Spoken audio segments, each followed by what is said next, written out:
Yes.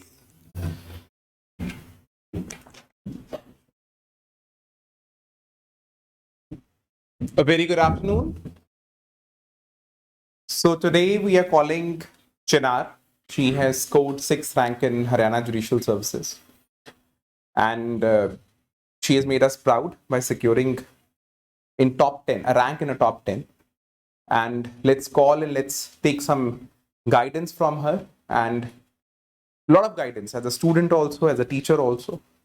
So let's call her and let's congratulate her first. Chinar ji,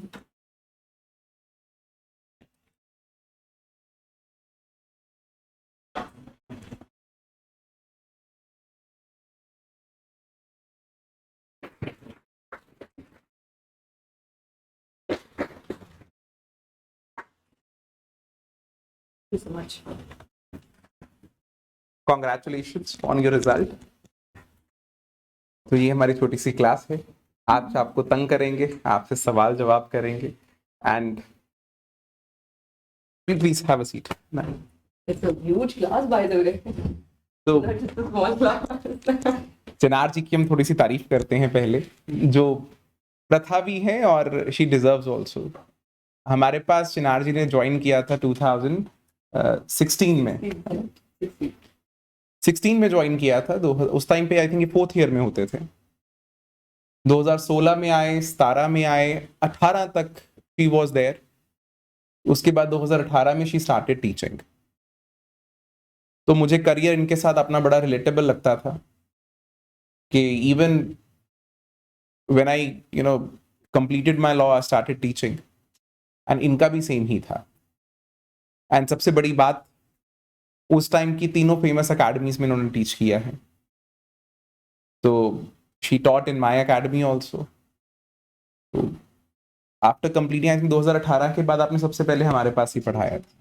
उसके बाद she went to Anil Khanna's academy, then she went to divine academy, and ultimately she cleared the examination.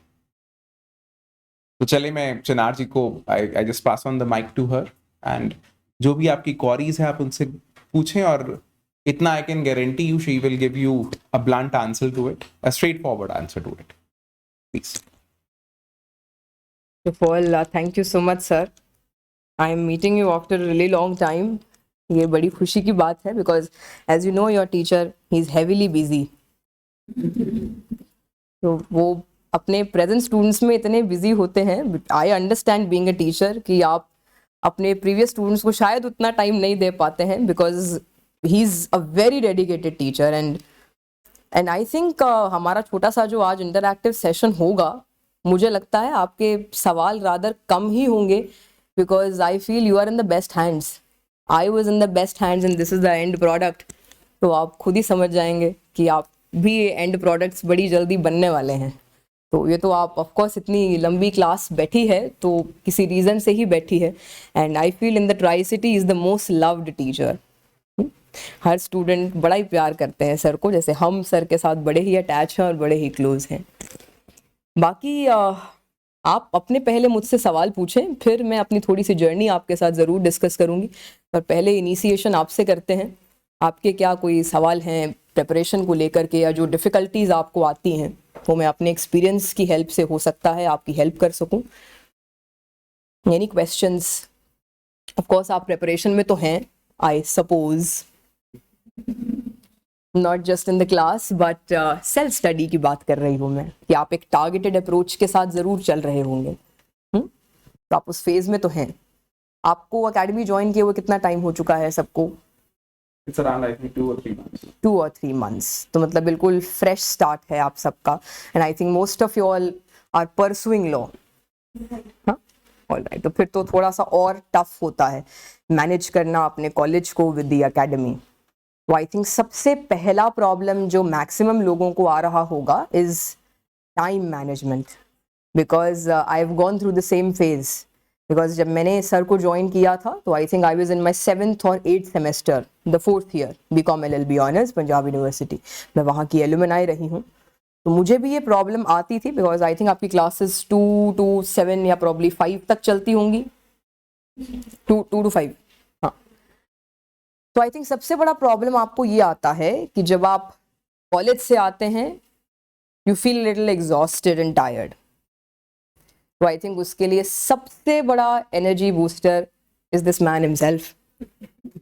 हाँ, तो मेरे साथ तो ऐसा ही होता था जी. मुझे आपके बारे में तो नहीं पता, मेरे साथ तो ऐसा ही होता था. मैं क्लास के अंदर एंटर करती थी and just gazing at this teacher I used to feel fresh.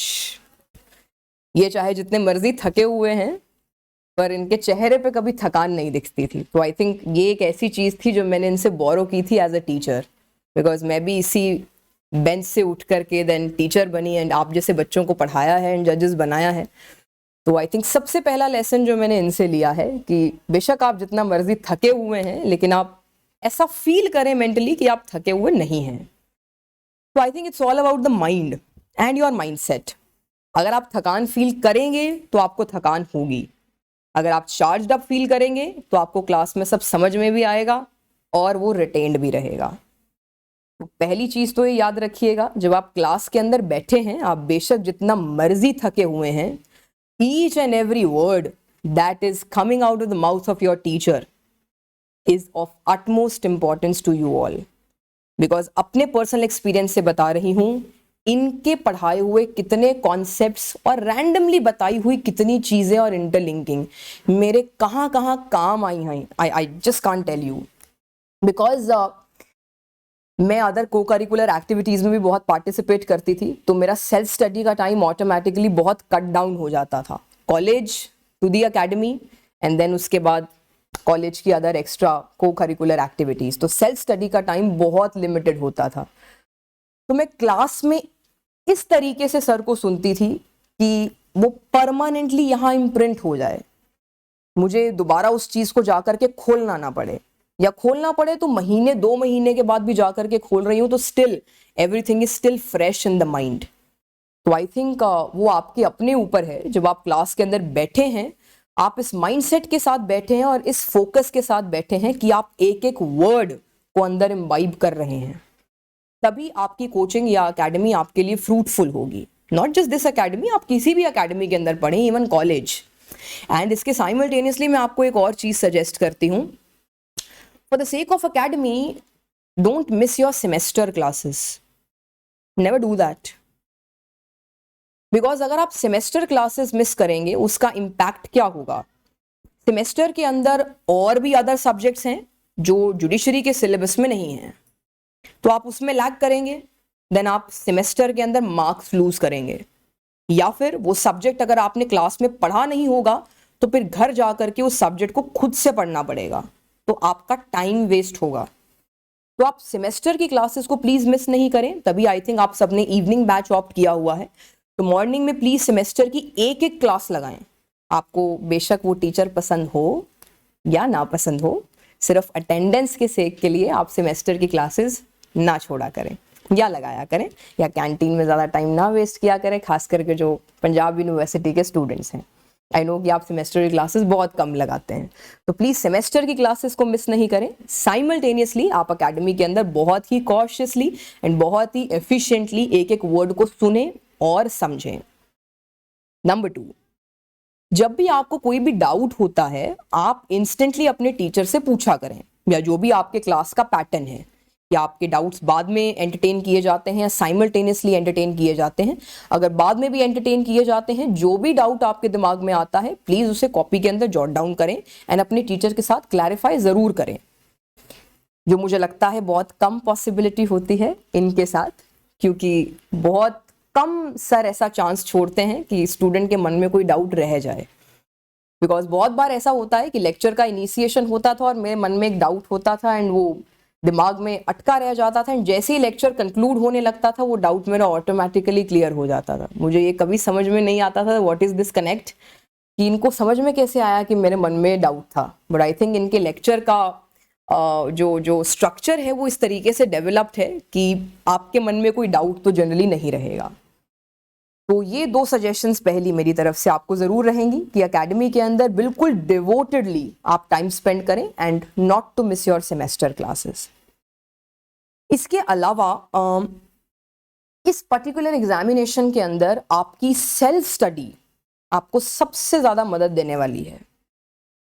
मैं खुद कोचिंग देती हूँ, अकेडमीज में पढ़ाती हूँ, बट ये मैं अपने भी स्टूडेंट्स को बोलती हूँ कि जो मेरा पढ़ाया हुआ है वो कंट्रीब्यूट करेगा maximum to the extent of 30 और 40, 60 to 70% आपकी सेल्फ स्टडी ने कंट्रीब्यूट करना है।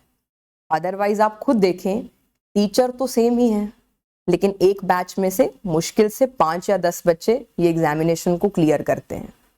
सेम टीचर है, वो तो सबको सेम पढ़ा रहे हैं, तो सबको जजेस बन जाना चाहिए, लेकिन कुछ ही बच्चे जजेस बन पाते हैं। तो उसका कारण ये है कि वो कहीं भी कोई भी लूप होल छोड़ते नहीं हैं, ना सेमेस्टर के अंदर, ना कोचिंग के अंदर, and most importantly self study के अंदर तो कभी कोई लूप होल छूटा ही नहीं होता है। तो अगर मैं सेल्फ स्टडी की बात कर रही हूँ, सेल्फ स्टडी के अंदर मैं क्या क्या चीजें इनकॉर्पोरेट कर रही हूँ, आपको जो भी एकेडमी के अंदर पढ़ाया गया है उसको प्लीज एवरीडे बेसिस पे जाकर के आप रिवाइज जरूर करें, bare act plus your notes. And मैं पर्सनल एडवाइस आपको ये हमेशा दूंगी कि उसके साथ आप कोलैबोरेट करें एक बेसिक बुक को, बिकॉज अगर आप बुक रीडिंग की हैबिट में हैं तो आपका मेंस राइटिंग उतना ही ब्यूटीफुल होगा। बिकॉज एवरीडे बेसिस पे जिस तरीके से हम लॉ को पढ़ते हैं और अकेडमीज के अंदर समझते हैं, समटाइम्स वो लेमैन लैंग्वेज भी होती है। हम बुक रीडिंग की हैबिट को अगर छोड़ देते हैं तो जब हम उसी लेमैन लैंग्वेज में आंसर लिखने लगते हैं तो वो एक किडिश आंसर लगता है, वो एक फॉर्मल आंसर नहीं लगता है। Therefore, it is very important for all of you कि आप इनकलकेट करें इस हैबिट को कि आप एक बेसिक बुक साथ में ज़रूर रेफर किया करें। मैं ये नहीं कह रही हूँ आप कॉमेंट्रीज पढ़ें या बहुत भारी भरकम किताबें पढ़ें, कोई भी एक basic commercial book basic author की उसको साथ में ज़रूर रीड किया करें।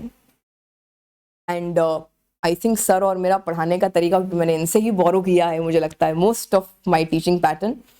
तो मैं अपने स्टूडेंट्स को भी ये बोलती हूँ कि मेरा एक सब्जेक्ट ख़त्म हो जाने दीजिए, फिर उसके बाद आप एक बेसिक बुक उठा करके देखें, वो आपको नॉवल लगेगी, क्योंकि ऑलरेडी टीचर आपको हर चीज़ बता चुका होगा। तो ये आपकी चॉइस है, आपको बुक रीडिंग साथ साथ कॉन्सेप्ट वाइज चलानी है या आपको एक सब्जेक्ट कंक्लूड करके notes and bare act revise करके उसके बाद एक बेसिक बुक को पढ़ना है। बट मेरा सजेशन ये होगा कि आप एक सब्जेक्ट सर से कंप्लीट करके notes and bare act revise करके उसके बाद एक बेसिक बुक जरूर उठाएं, वो आपको पानी की तरह लगेगी। आप ऐसे ही उसको पढ़ जाएंगे बिकॉज हर चीज आपको ऑलरेडी आती होगी, आपको कोई चीज समझने की जरूरत नहीं पड़ेगी। वो वर्ड्स और फ्रेजेस आपको ऐसे लगेंगे कि ये सब मुझे ऑलरेडी आते हैं। वो बुक नहीं रहेगी, वो नॉवल बन जाएगी आपके लिए। अपार्ट फ्रॉम दिस, ये सजेशन मेरी तरफ से हमेशा जुडिशियल एस्पिरेंट्स को रहता है कि आप प्लीज नोटिफिकेशन का वेट नहीं करते रहें कि प्री का नोटिफिकेशन आएगा तो तब हम प्री के क्वेश्चन की बुकलेट्स उठाएंगे और उसकी तैयारी करना शुरू करेंगे। डे 1 जब मैं भी पढ़ाना शुरू करती हूँ, अपने स्टूडेंट्स को यही गाइड करती हूँ कि जैसे ही आपका एक सब्जेक्ट एकेडमी के अंदर कंप्लीट होता है, आप उसके नोट्स, बेयर एक्ट और अपनी एक बेसिक बुक उठाएं। Once that subject is revised fully, आप उस सब्जेक्ट के ऊपर जो भी 2-3 बेसिक किताबें आती हैं, आई होप आप सब जानते होंगे, one is AK Jain, other one is universal, and third जो आपकी सिंगल की किताब आती है जिसमें प्रीवियस ईयर क्वेश्चन पेपर्स दिए होते हैं, which I feel is the most important book to be covered. तो ये 3 इंपॉर्टेंट बुक्स हैं, आप एक सब्जेक्ट को इन तीनों इंपॉर्टेंट बुक्स से कवर कर लें, जितने भी MCQs हैं। इस तरीके से जैसे जैसे आपका एक एक सब्जेक्ट खत्म होता जाएगा, हर सब्जेक्ट का प्रीलिमिनरी पेपर का प्रिपरेशन आपका साथ साथ होता जाएगा। तो जब आपका नोटिफिकेशन आया होगा, आपको तब उस टाइम पे MCQs खोलने की जरूरत नहीं पड़ेगी, बिकॉज आपने एक एक MCQ कर रखा होगा। तो उस टाइम पे तो आप शायद 15-20 दिन के अंदर पूरा लॉ रिवाइज कर सकते हैं।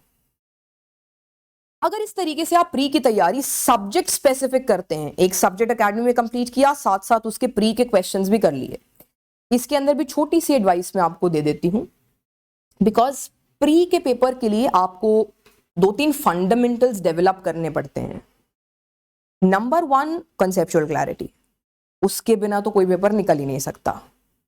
वो करवाने के लिए ऑफ कोर्स आपके ट्यूटर्स यहाँ बैठे होते हैं, कॉन्सेप्ट तो उन्होंने क्लियर करवाना है। अब कॉन्सेप्ट आपने क्लियर कैसे करना है? क्लासेस में रेगुलर होके एंड टीचर को ध्यान से सुन के। इसके बाद चीज आती है रिविजन की। अगर आप रिविजन नहीं कर रहे हैं, जो कॉन्सेप्ट आपने एक बार पढ़ा है वो कुछ टाइम के बाद वॉश आउट हो जाएगा। I always say law is like maths. I consider it to be like maths. एक बिल्कुल छोटा सा इंस्टेंस मैं आपको बताती हूँ. आपने अपने स्कूल्स के अंदर एलजेब्रा की थ्योरम सीखी होंगी, है ना? थ्योरम सबको याद हो गई होगी. This is the theorem, this is the concept.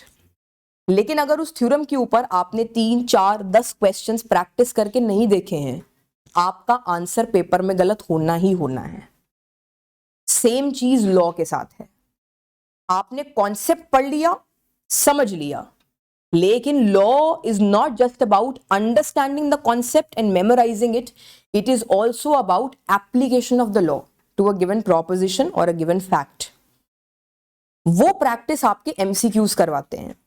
खास करके अगर आप दिल्ली जैसी स्टेट को टारगेट कर रहे हैं जहां पर 70-80% पेपर आना ही प्रॉब्लमैटिक है, तो आपको लॉ आता होगा, लेकिन आपने अगर एमसीक्यूज का प्रैक्टिस नहीं किया है तो आपका एप्लीकेशन ऑफ लॉ वीक होगा. तो उसकी वजह से आपको ए भी ठीक लगेगा, बी भी ठीक लगेगा, सी भी ठीक लगेगा, या जो भी आप ऑप्शन पे पहुंचेंगे वो आपके अकॉर्डिंग राइट ऑप्शन होगा. बट आपको राइट एप्लीकेशन ऑफ लॉ आता नहीं है तो वो रॉन्ग आंसर हो जाएगा, and then it will entail negative marking. तो इस प्रैक्टिस को डेवलप जरूर करें कि मैक्सिमम एमसीक्यूज आप सॉल्व करें. तीसरी चीज प्री के लिए, बहुत से ऐसे ब्रिलियंट माइंड्स होते हैं जो प्री क्लियर नहीं कर पाते बिकॉज उनको लगता है लॉ उनको बहुत अच्छे से आता है, pre is just a cake walk, हम डायरेक्टली मेंस की तैयारी करते हैं. प्री ही नहीं निकल रहा, आप मेंस की तैयारी करके क्या करेंगे? बिकॉज प्री के अंदर या तो प्रैक्टिस में लैक कर रहे हैं, लॉ आ गया लेकिन एमसीक्यू रिवाइज नहीं किए, या फिर नंबर 2 उनके पास टाइम मैनेजमेंट या स्पीड नहीं है.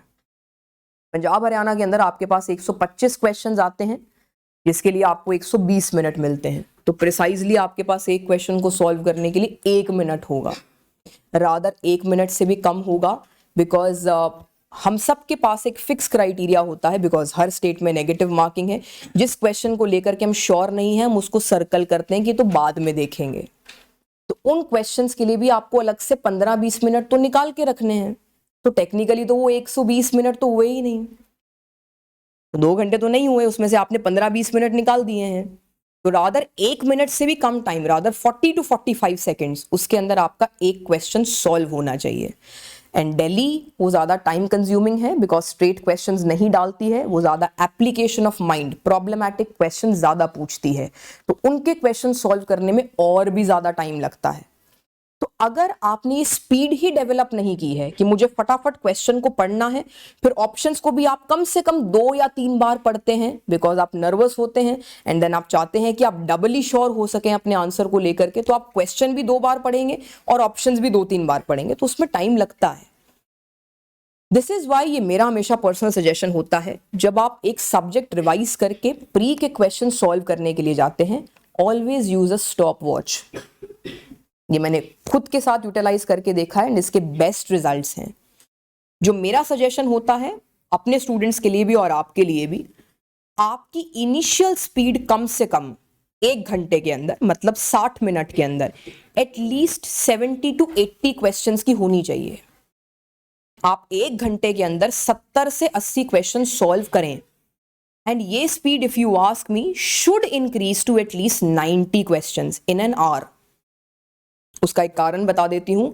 अगर आप घर पे 1 घंटे के अंदर 90 क्वेश्चन सॉल्व कर पा रहे हैं, घर के अंदर हम बहुत आराम से रिलैक्स होकर के वो एमसीक्यू सॉल्व कर रहे होते हैं. ठीक हुआ तो ठीक है, गलत हुआ तो पीछे आंसर की तो दिए, उसमें से देख लेंगे. लेकिन पेपर के अंदर हम उसी क्वेश्चन को 3 बार पढ़ेंगे, उसके ऑप्शंस को भी 3 बार पढ़ेंगे, फिर OMR शीट के अंदर मार्क भी करेंगे बहुत ध्यान से.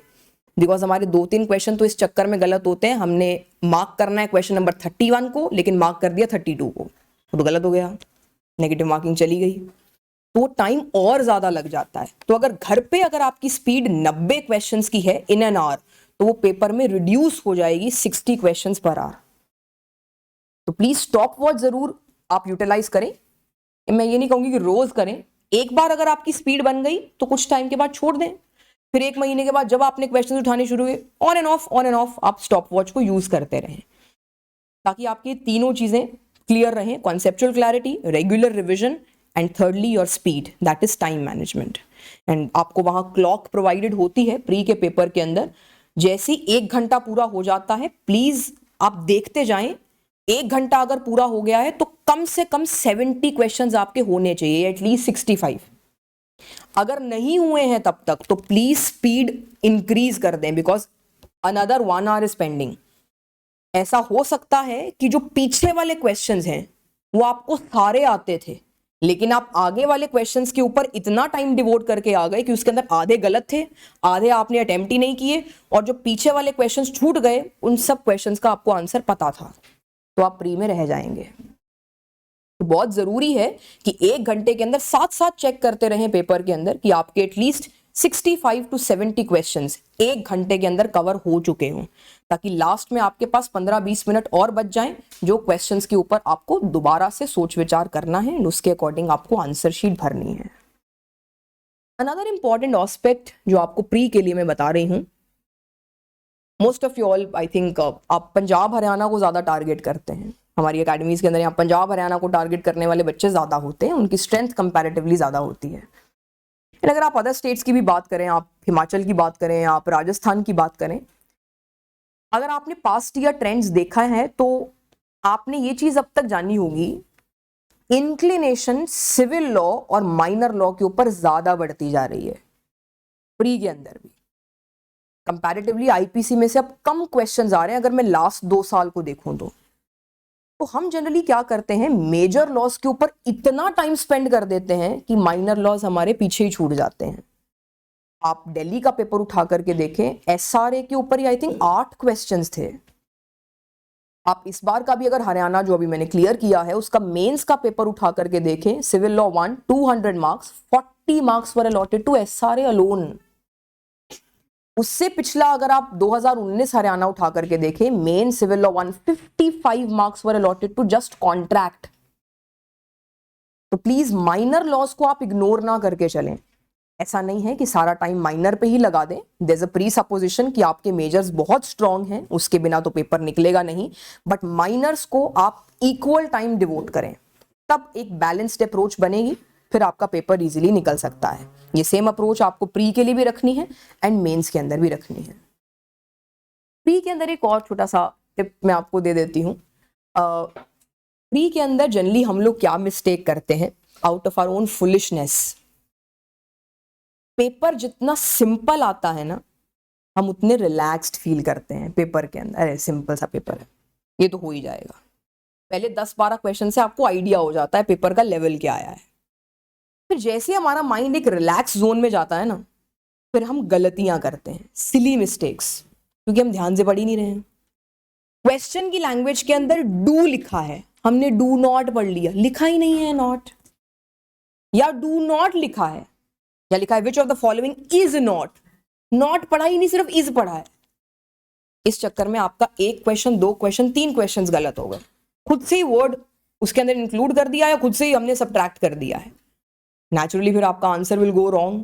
3 क्वेश्चंस अगर आपने गलत कर दिए, 4-4 नंबर का एक क्वेश्चन है जी, अगर वो ठीक हो गए होते 4 into 3 12 मार्क्स, कितने नंबर आप गवा चुके होंगे। एंड आप जानते हैं ये एग्जामिनेशंस ऐसे हैं 0.25 से पेपर रह जाता है जी।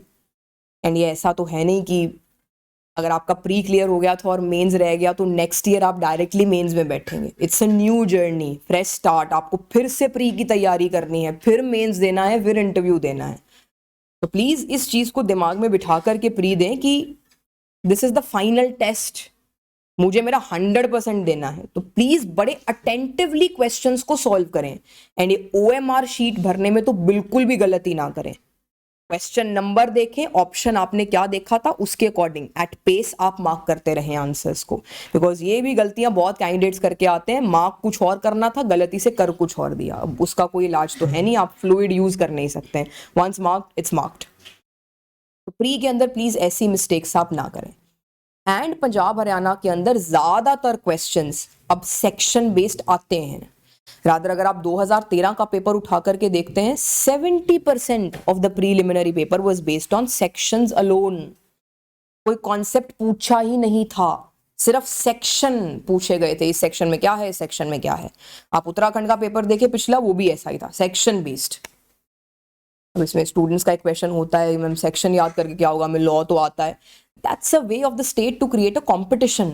लॉ सबको ही आता है, फिर सेक्शन डाल देते हैं, उसमें देखते हैं कौन एक्सेल करता है। तो आप किसी सेक्शन या आर्टिकल नंबर को मिस नहीं कर सकते हैं। अब इसके लिए मेरे भी स्टूडेंट्स मुझसे पूछते थे, मैम इतने सेक्शंस हैं, इतने जजमेंट्स हैं, याद ही नहीं होते हैं।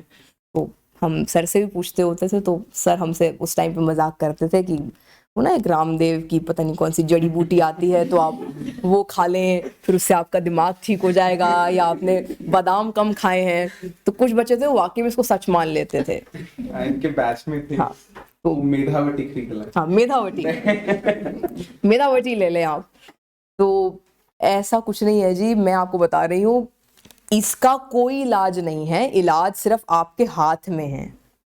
जितना ज्यादा आप बैराक्स को पढ़ते जाएंगे पढ़ते जाएंगे पढ़ते जाएंगे, बैराक दिमाग में छपता जाएगा। एंड लॉ आप जानते हैं नेवर एंडिंग है, सर भी जानते हैं, मैं खुद 5 साल में टीचर रही हूँ। आज भी अगर मैं अपने फटे पुराने बैराक को भी खोलती हूँ, कुछ नया ही मिलता है मुझे उसमें।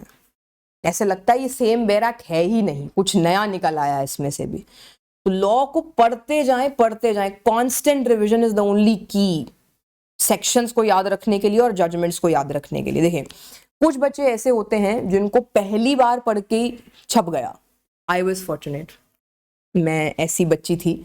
मुझे आज भी अगर कोई चीज़ पढ़ी है और ध्यान से पढ़ी है, आप मुझे अब भी कोई बैराट खोल करके पूछ लेना, ये आर्टिकल, ये सेक्शन, ये रूल किस जगह से शुरू होता है, मैं बता दूंगी। राइट हैंड साइड लिखा है, लेफ्ट हैंड साइड लिखा है, ऊपर से शुरू होता है, मिडल में लिखा है, नीचे है। कुछ लोगों की मेमोरी ऐसी होती है, फोटोजेनिक मेमोरी, पढ़ लिया तो बस दिमाग में छप चुका है वो। कुछ बच्चे होते हैं जिनको थोड़ा ज्यादा टाइम इन्वेस्ट करना पड़ता है इस चीज में, उनको लॉ पता है क्या है, लेकिन उनको सेक्शंस, आर्टिकल्स, जजमेंट याद नहीं होती, तो उनको कंपैरेटिवली थोड़ा सा ज्यादा और टाइम लगाना पड़ता है बार बार बैराट को उठा करके रिवाइज करने के लिए। तो आप जब भी ये जो इतना टाइम आप रात को वेस्ट करते हैं रील्स चलाने में, स्क्रॉल करते रहते हैं इंस्टाग्राम एंड ऑल दैट, तो मत किया करें। इससे बेटर है, अरे बड़ी अच्छी नींद देती है किताब, बोरिंग होती है। और लॉ की बुक्स तो वैसी कोई पिक्चर तो होती नहीं है, वैसे ही ज्यादा बोरिंग है बैराट, कुछ इंटरेस्टिंग नहीं होता है। तो आप कोई भी बैराट खोल लें, आपको नींद भी आ जाएगी और बहुत सारे आर्टिकल्स और सेक्शंस इस तरीके से आपको याद भी हो जाएंगे। जब भी कभी आपका फ्री टाइम हो, ऐसी कोई भी बैराट खोल लो, पढ़ते रहो, या उसका इंडेक्स पढ़ते रहो। ये भी मैं हमेशा एडवाइस करती हूँ, खास करके पंजाब हरियाणा, जो आपका पेपर से एक दिन पहले का दिन होता है, आप प्लीज सब बैराट्स के इंडेक्सेस जरूर रिवाइज करके जाएं, बिकॉज सेक्शन और आर्टिकल बेस्ड क्वेश्चंस बहुत ज्यादा होंगे। तो आप इंडेक्सेस जरूर पढ़ के जाएं ताकि सेक्शंस और आर्टिकल्स आपके दिमाग में फ्रेश रहें। लास्ट डे हमेशा मैं इसी चीज को डिवोट करती थी, सेक्शंस और आर्टिकल्स पढ़ती थी ताकि वो फ्रेश रहे मेरे माइंड के अंदर। बिकॉज कॉन्सेप्ट अगर आपने एक बार बिठा लिया दिमाग में, वो नहीं निकलेगा। सेक्शन आर्टिकल निकल सकता है, 4 का 3 हो सकता है, 3 का 4 हो सकता है। तो उसके लिए एक लास्ट रिविजन दे दें कि पेपर से एक दिन पहले आप पूरा एक दिन सिर्फ सेक्शन नंबर और आर्टिकल या रूल्स को आप डिवोट करें।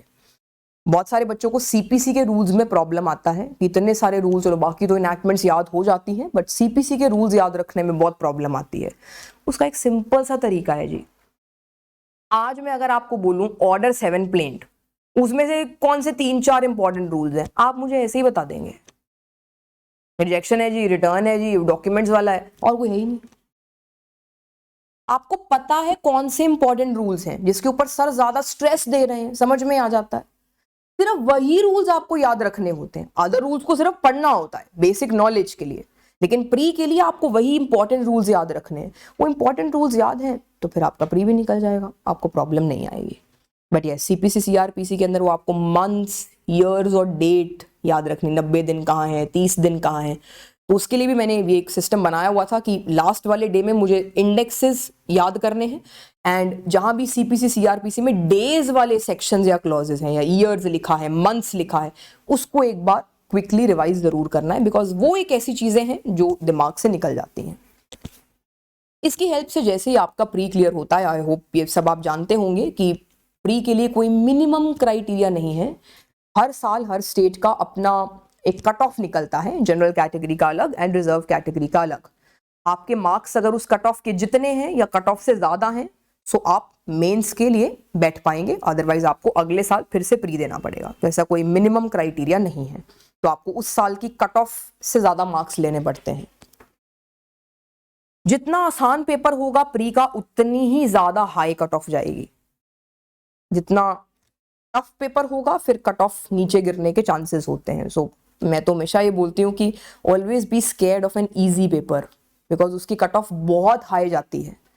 एंड जितना इजी पेपर होगा आप उतने कैरलेसली आंसर मार्क करेंगे, आप सिली मिस्टेक्स ज्यादा करके आएंगे, तो कट ऑफ ऑलरेडी हाई होगी लेकिन आपकी सिली मिस्टेक्स की वजह से आपका स्कोर नीचे गिर गया होगा। तो जो इजियर पेपर होता है वो ज्यादा स्कैरियर होता है। टफ पेपर है तो नेचुरली दिमाग ज्यादा टाइम लगाएगा, अरे टफ क्वेश्चन है, इसको थोड़ा और समझ के करना है और सोच के करना है, और फिर नेचुरली उसकी कट ऑफ भी थोड़ी कम जाती है। तो इजी पेपर से ज्यादा डरना चाहिए, जितना इजी पेपर है उसको और ध्यान से आप सॉल्व करें। Rest as far as mains is concerned, जो रादर सबसे सिग्निफिकेंट पार्ट है आपकी प्रिपरेशन का, बिकॉज आप जानते हैं pre is just a screening test, इसके मार्क्स नहीं जुड़ते हैं आपके एंड मार्क्स के अंदर, वो सिर्फ मेंस और इंटरव्यू के मार्क्स का कोलैबोरेशन होता है which is the final result. Mains के अंदर हम हमेशा ये क्राइटेरिया अपनी तरफ से बना करके चलते हैं कि आपके एटलीस्ट 50% मार्क्स तो आने ही चाहिए। 900 नंबर का मेंस है तो 450, 1000 मार्क्स का है तो 500, मिनिमम 50% मार्क्स तो लेने ही लेने हैं। उससे ज्यादा है तो बहुत अच्छी बात है। सुनने में तो बड़ा आसान लगता है, पहली बार स्टूडेंट को 50% ही तो है, इससे ज्यादा तो हम सेमेस्टर में एक रात पढ़ के ले लेते हैं। ये सेमेस्टर वाला मेंस है ही नहीं जी। एंड मैक्सिमम स्टूडेंट्स गलती यही करते हैं कि वो सेमेस्टर के हिसाब से मेंस की तैयारी करते हैं। आप सेमेस्टर्स दे रहे हैं, आपने ये चीज अब तक ऑब्जर्व की होगी कि आप क्या करते हैं। मैक्सिमम लोगों का मैं जनरलाइज कर रही हूँ, यहाँ आई नो बहुत सारे टॉपर्स ही बैठे होंगे तो उन पे ये चीज़ एप्लीकेबल नहीं है, बिकॉज मैं खुद गोल्ड मेडलिस्ट रही हूँ पंजाब यूनिवर्सिटी की, तो मेरे ऊपर ये चीज़ एप्लीकेबल नहीं थी। बट मेरे दोस्त नालायक थे, वो एक रात पढ़ने वाले थे, तो उनको देख देख के मैंने देखा कि अच्छा ये क्राइटेरिया है इनका सेमेस्टर निकालने का।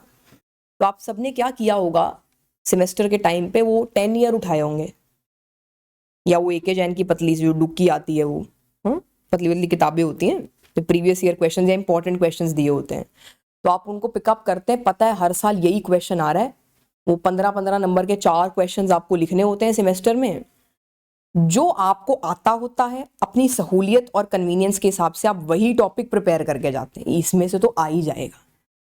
फिर ये सब जानते हैं जो एंड में शॉर्ट नोट्स है 5-5 नंबर वाले, जो बचे हुए टॉपिक्स हैं वो शॉर्ट नोट्स के लिए प्रिपेयर कर ले, उसमें तो कुछ भी लिख दो, 5 नंबर का ये क्या फर्क पड़ रहा है। मैक्सिमम लोग सेमेस्टर इस तरीके से प्रिपेयर करते हैं, 4 टॉपिक प्रिपेयर करके जाएंगे वो 15 नंबर के क्वेश्चंस के लिए, शॉर्ट नोट के लिए बाकी टॉपिक्स जो मन में आए लिख देंगे। इस तरीके से मेंस नहीं निकलता कि हम सिर्फ इंपॉर्टेंट चीजें याद कर लें या उसके ऊपर आंसर लिख के देख लें तो मेंस निकल जाएगा। हर टॉपिक इंपॉर्टेंट होता है मेंस के लिए, पता नहीं कहां से क्वेश्चन आ जाए। और स्ट्रेंजली अब ऐसे टॉपिक्स में से क्वेश्चंस आने लग गए हैं जो समटाइम्स एक्सपेक्टेड नहीं होते हैं, बड़े अनइम्पॉर्टेंट चंक में से क्वेश्चंस आने लग गए हैं। तो ये तो अब वो टाइम चला गया कि सिर्फ इंपॉर्टेंट चंक के ऊपर आप मेंस की तैयारी कर लें और अनइम्पॉर्टेंट को छोड़ दें। दूसरी गलती हम क्या करते हैं मेंस के अंदर, हमारी ना लॉ जितने ग्रेजुएट्स होते हैं या जुडिशियल एस्पिरेंट्स होते हैं, हमारी एक हैबिट होती है टू वॉमिट आउट।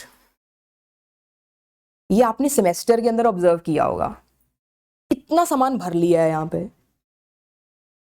जो आपने याद किया वो क्वेश्चन दिख गया पेपर में आया है, जो यहां याद किया है डायरेक्ट वॉमिट आउट, जो याद आ रहा है लिख रहे हैं अपनी नॉलेज प्रोजेक्ट करने के लिए। आप अपनी सेमेस्टर शीट कभी पढ़ के देखना, आपको अपना ही आंसर पसंद नहीं आएगा, क्योंकि वो ऑर्गेनाइज्ड आंसर ही नहीं है। जो आपके मन में आया वो आपने लिख दिया, या जो याद आया वो आपने लिख दिया है। आपको बहुत ही अलग अप्रोच से मेंस का आंसर लिखना होता है। कि अगर 10 मार्क्स हम जनरलाइज करके चलते हैं, पंजाब हरियाणा के अंदर 10 नंबर का एक क्वेश्चन आता है, for a 10 marker question generalise कर रही हूं, आप 2 पेज से ऊपर नहीं लिख पाओगे। 2 पेज माने एक शीट का फ्रंट एंड बैक, इतना ही, इससे ज्यादा आप नहीं लिख पाओगे। स्पीड एक्सेसिवली फास्ट है, आप 2.5 पेज लिख पाओगे, इससे ज्यादा लिखा ही नहीं जाता है। 20 मार्कर है, डबल हो जाएगा, 15 मार्कर 3 पेज हो जाएंगे। 10 को हम बेसिक क्राइटेरिया बना लेते हैं, 10 मार्कर क्वेश्चन के लिए 2 पेजेस, फिर उसके अकॉर्डिंग आप 15, 20 एंड 5 को कैलकुलेट कर सकते हैं। एक 10 मार्क्स के क्वेश्चन को सॉल्व करने के लिए हार्डली आपके पास 8.5 मिनट होते हैं। और कैलकुलेशंस बता रही हूं मैं आपको, 8:30 से 9 भी ज्यादा बोल दिए, 8:30 मिनट से ज्यादा टाइम है ही नहीं आपके पास एक 10 मार्कर क्वेश्चन सॉल्व करने का।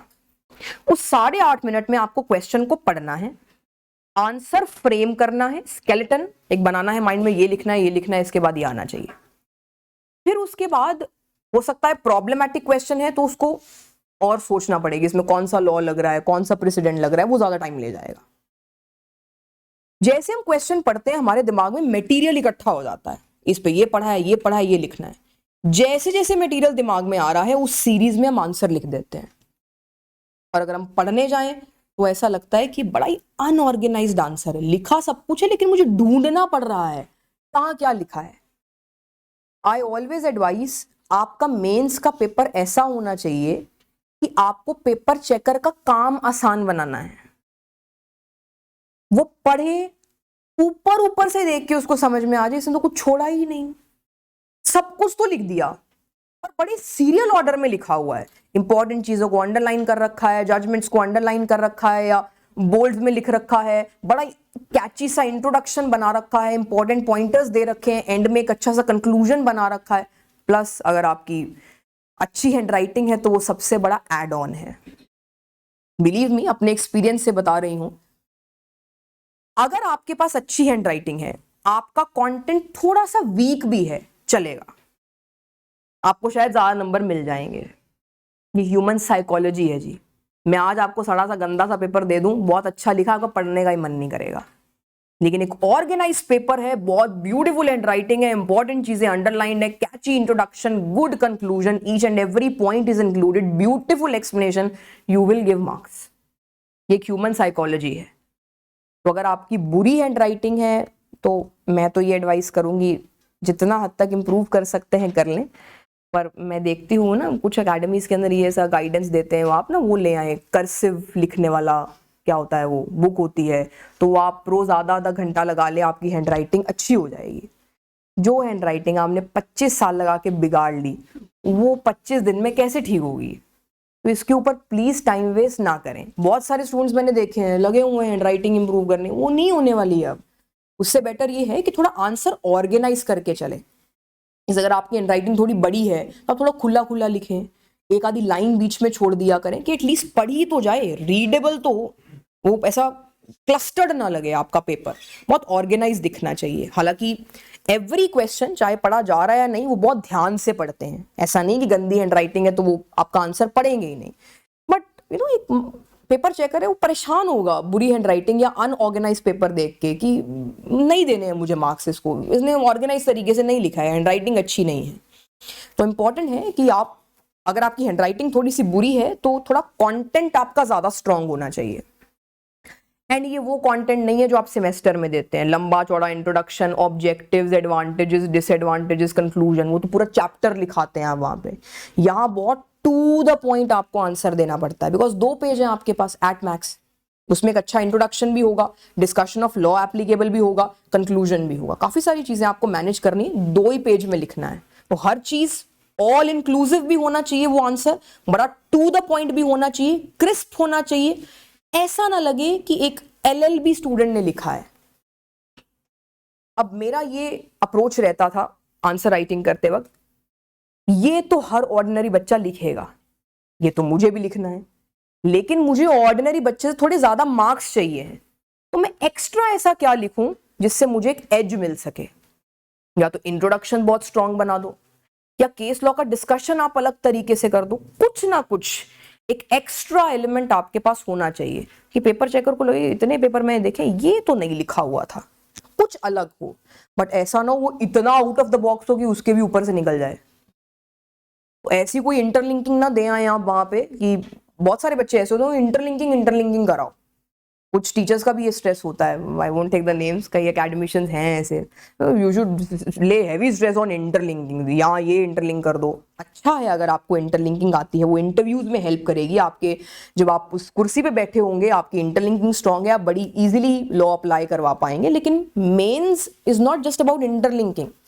जहां सूटेबल है इंटरलिंकिंग लगाना वहां आप लॉ का इंटरलिंक करके लिखें, जहां वो फार फेच्ड इंटरलिंकिंग लग रही है प्लीज अवॉइड राइटिंग इट।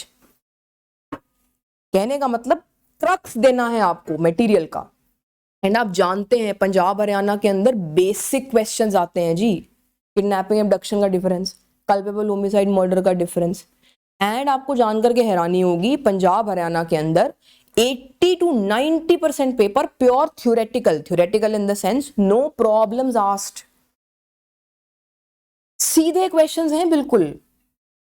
और हम 2400 घंटे प्रॉब्लम्स के ऊपर लगे रहते हैं, ऐसा प्रॉब्लम आ गया, ऐसा फैक्चुअल सिचुएशन आ गया, क्या लॉ लगाएंगे। की बात है, आपका एप्लीकेशन ऑफ माइंड उससे स्ट्रांग होगा, लेकिन इस प्रोसेस में कहीं सिंपल क्वेश्चन को सॉल्व करना भूल ना जाएं। ये मैथ्स में होता है ना, वो आरडी शर्मा तो सॉल्व कर ली हमने, टफ से टफ क्वेश्चन तो आ गया, सिंपल का क्वेश्चन आया सॉल्व ही नहीं करना आया। ये लॉ में भी होता है, मेंस के अंदर ये प्रॉब्लम आती है। सिंपल क्वेश्चन आया 299 300 का डिफरेंस, किडनैपिंग एब्डक्शन का डिफरेंस 34 149, लिखना ही नहीं आता है क्योंकि हमने सॉल्व ही सिर्फ टफ क्वेश्चंस करके देखे हैं। दिल्ली के अंदर सारा पेपर ही प्रॉब्लमैटिक है, वहां एप्लीकेशन ऑफ माइंड है। लेकिन हरियाणा पंजाब के अंदर या राजस्थान या उत्तराखंड या हिमाचल की बात करूं, 80% पेपर विदाउट प्रॉब्लम्स आने वाला है, डायरेक्ट क्वेश्चंस हैं। तो फिर उसका यही तरीका है, आप उसको लिख लिख के देखें। उसमें टाइम सेव कैसे होता है देखें। किडनैपिंग एब्डक्शन पे क्वेश्चन आया, मुझे पता है क्या डिफरेंस है, लेकिन मुझे उस टाइम पे सोचना पड़ रहा है क्या लाइन लिखूं इसके लिए, क्या फ्रेज यूज करूं इसके लिए। लेकिन अगर किडनैपिंग एब्डक्शन पे मैंने 2 बार आंसर घर पे लिख के देखा है तो ऐसा फ्लो बना होगा कि जैसे ही मैंने पढ़ा डिफरेंस बिटवीन किडनैपिंग एब्डक्शन, फटाफट से लिखना शुरू करूंगी मैं। मतलब जो माइंड के अंदर एक आंसर का स्केलेटन बनाने का प्रोसेस है, 2 मिनट लग जाते हैं उसके ऊपर, वो आपने खत्म कर दिया वहां पे। वो 2 मिनट के अंदर आप अपना कंटेंट और इंप्रूव कर पाएंगे, अपनी हैंडराइटिंग अच्छे से आप दे पाएंगे। वेराज अगर आपने कभी लिख के ही नहीं देखा है घर के अंदर आंसर, तो प्रॉब्लम क्या होगा, आपको आंसर आता है लेकिन आप उसको फ्रेम कर रहे हैं साथ साथ माइंड के अंदर, वो टाइम वेस्ट हो रहा है। तो एक पेज अभी आपने लिखा होगा 9 मिनट पूरे, मतलब आपका कंटेंट वीक पड़ गया सब कुछ आने के बावजूद भी। It's about the speed. Mains का पेपर बच्चे, आपका हाथ ऐसे होता है कि जवाब देने लगता है, बिकॉज पंजाब हरियाणा का मेंस का पेपर इज एक्सट्रीमली लेंदी, बहुत लेंदी पेपर होता है। एंड आप जानते हैं 5 पेपर्स होते हैं जो 3 दिन में खत्म हो जाते हैं जी। एक दिन में 2 पेपर होते हैं, आपको 6 घंटे लिखना होता है, 9 से 12, 2 से 5, 2 घंटे की बीच में ब्रेक होती है। हमने तो जो ये पेपर दिए थे जून के महीने में दिए थे, पंखों के नीचे बैठ के, नो एसीज। जून के महीने में मेंस का पेपर हुआ था एंड समटाइम्स बीच में से लाइट भी चली जाती थी, तो उस टाइम पे सब कुछ भूल भाल के आपको आंसर लिखना पड़ता था। एंड ये कंटिन्यूस 3 दिन का प्रोसेस होगा। सिविल लॉ 1 फर्स्ट डे, फिर उसके बाद सिविल लॉ 2 एंड लैंग्वेज, फिर criminal law and language. There is no time to revise. जैसे आपके सेमेस्टर के अंदर होता है, छुट्टी मिल गई आपको बीच में, आप रिवाइज कर लेते हो, रिविजन का टाइम नहीं है। 3 दिन 5 पेपर खत्म, मतलब सब कुछ आपने ऑलरेडी रिवाइज करके छोड़ा हुआ है। बिकॉज अगर आप 5 बजे सेंटर से फ्री हो रहे हैं, घर पहुंचते पहुंचते ट्रैफिक में आपको 6:30 बज जाएंगे, 7 बज जाएंगे, फिर आप घर जाके खाना खाएंगे। 6 घंटे आपने लिखा है, आप मेंटली और फिजिकली एग्जॉस्टेड हैं, आपको नींद आ जाएगी 8 बजे, फिर सुबह 6 बजे उठना भी है, क्यों 8 बजे सेंटर में रिपोर्ट करना है। टाइम ही नहीं है रिवाइज करने का, नींद भी तो लेनी है, नींद के बिना तो आप पेपर पूरा ही नहीं कर पाएंगे। तो उन 3 दिन में कोई टाइम नहीं है रिवाइज करने का। आपने हर एस्पेक्ट ऑफ लॉ, हर क्वेश्चन को 1 बार या 2 बार अपने हाथ से निकाला हुआ है। दिस इज वाई ये तो बेस्ट एडवाइस होती है जब आप क्लास के अंदर एक टॉपिक को पढ़ते हैं। जैसे मैंने बोला प्री की तैयारी आप साथ साथ कर सकते हैं, मेंस की तैयारी तो और भी साथ साथ हो सकती है। 1 घंटे या 1.5 घंटे क्लास में कितने टॉपिक कवर हो जाएंगे, 2 3 मैक्सिमम 4। घर जाके उसको लिख लो, वहीं के वहीं मेंस प्रिपेयर हो रहा है, एवरी टॉपिक कवर हो रहा है। बाद में तो फिर दोबारा लिख के देख लेना जब मेंस का पेपर आया, तो डबल रिवीजन। मेंस की तैयारी तो साथ साथ चल सकती है।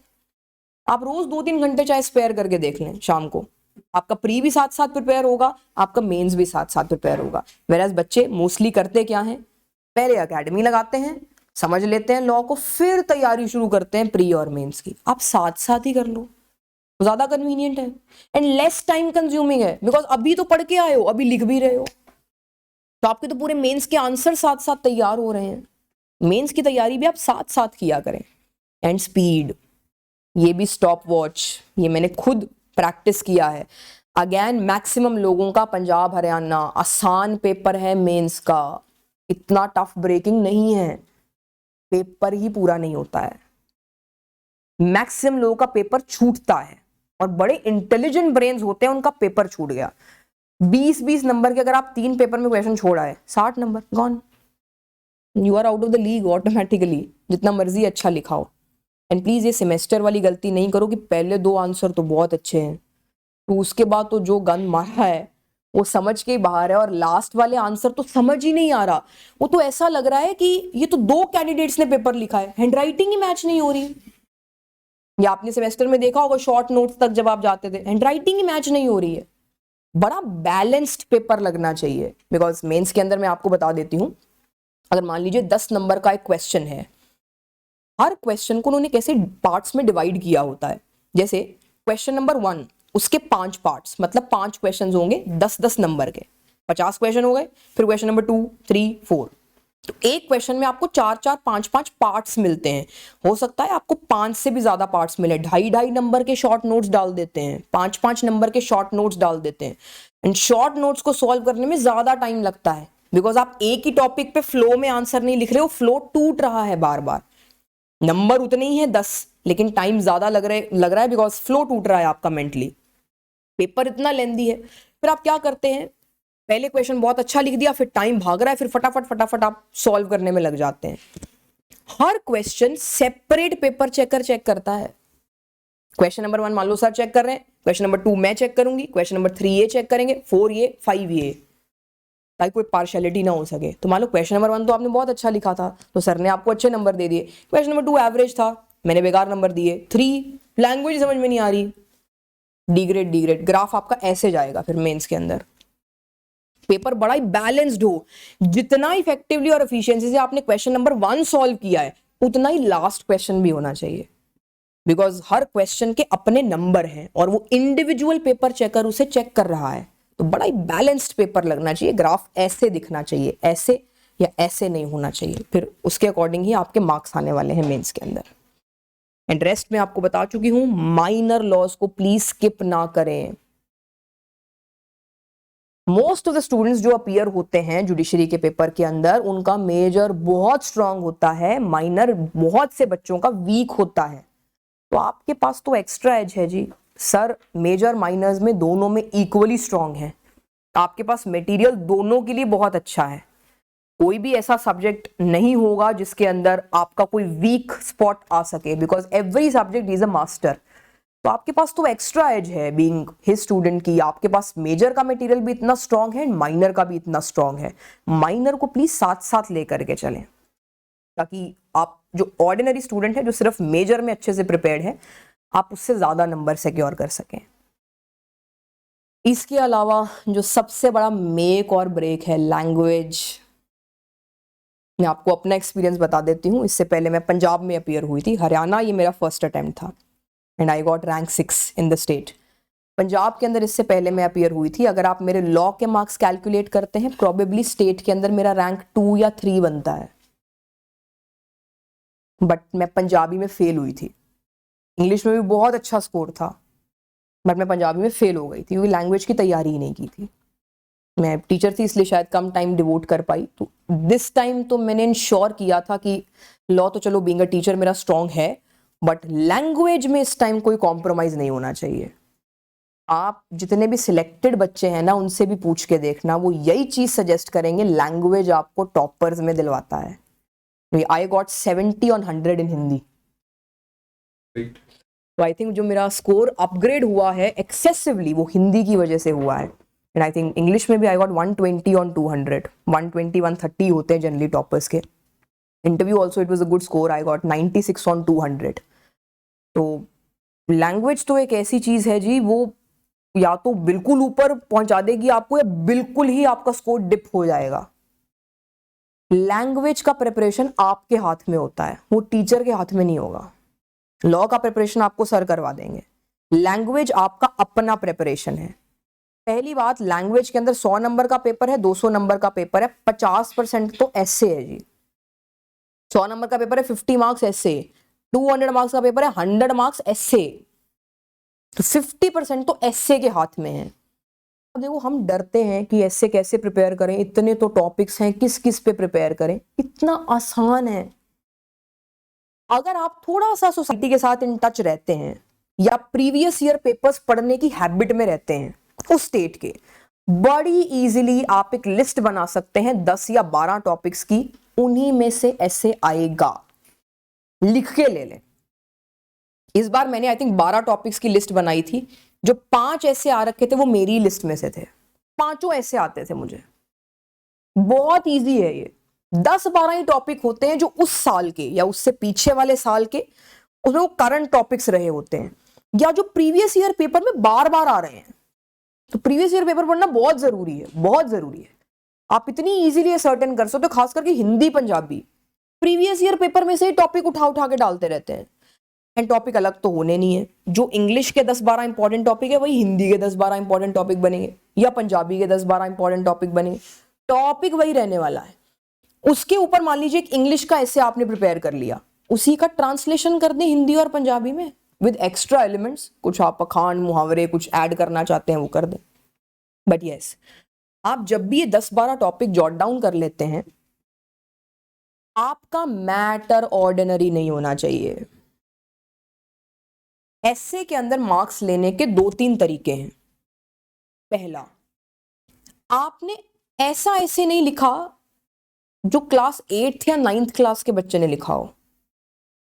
बेसिक ऐसे इंट्रोडक्शन, कुछ डाटा लिख दिया, एडवांटेजेस डिसएडवांटेजेस, ऑर्डिनरी अप्रोच जो होती है ऐसे की, वो नहीं होनी चाहिए, कुछ अलग होना चाहिए। अब वो कुछ अलग क्या है, वो आपकी अपनी स्किल्स हैं।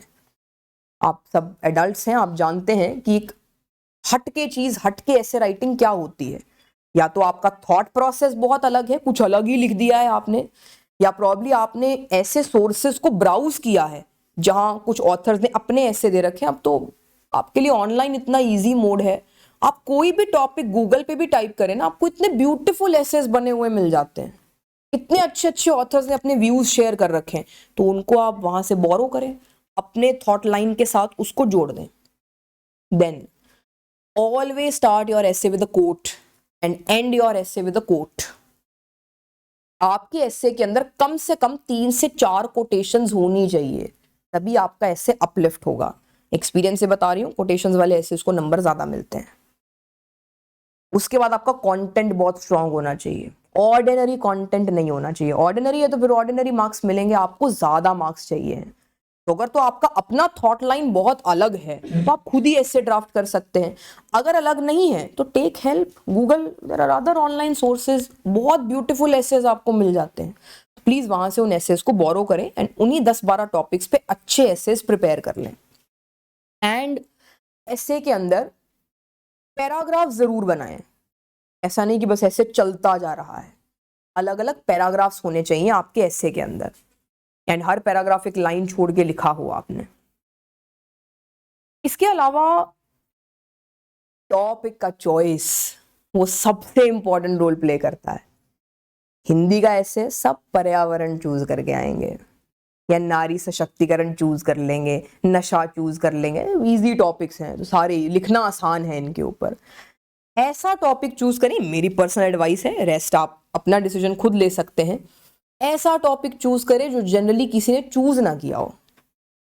पर ऐसा नहीं है कि उस चक्कर में आपके पास कंटेंट ही नहीं है उस ऐसे में तो बेकार ऐसे लिखा है, फिर तो नंबर बिल्कुल ही नहीं मिलने। ये बड़ा अलग टॉपिक होना चाहिए जो आपको लगा है ऑर्डिनरी बच्चा तो चूज नहीं करेगा, ये कुछ ही बच्चों ने लिखा होगा। तो उससे होगा क्या, आपने खुद ही अपना कंपटीशन कट कर दिया। अब अगर इस क्लास में सबने पर्यावरण पे ऐसे लिखा, कंपटीशन बढ़ गया ना, इतने सारे बच्चे हैं।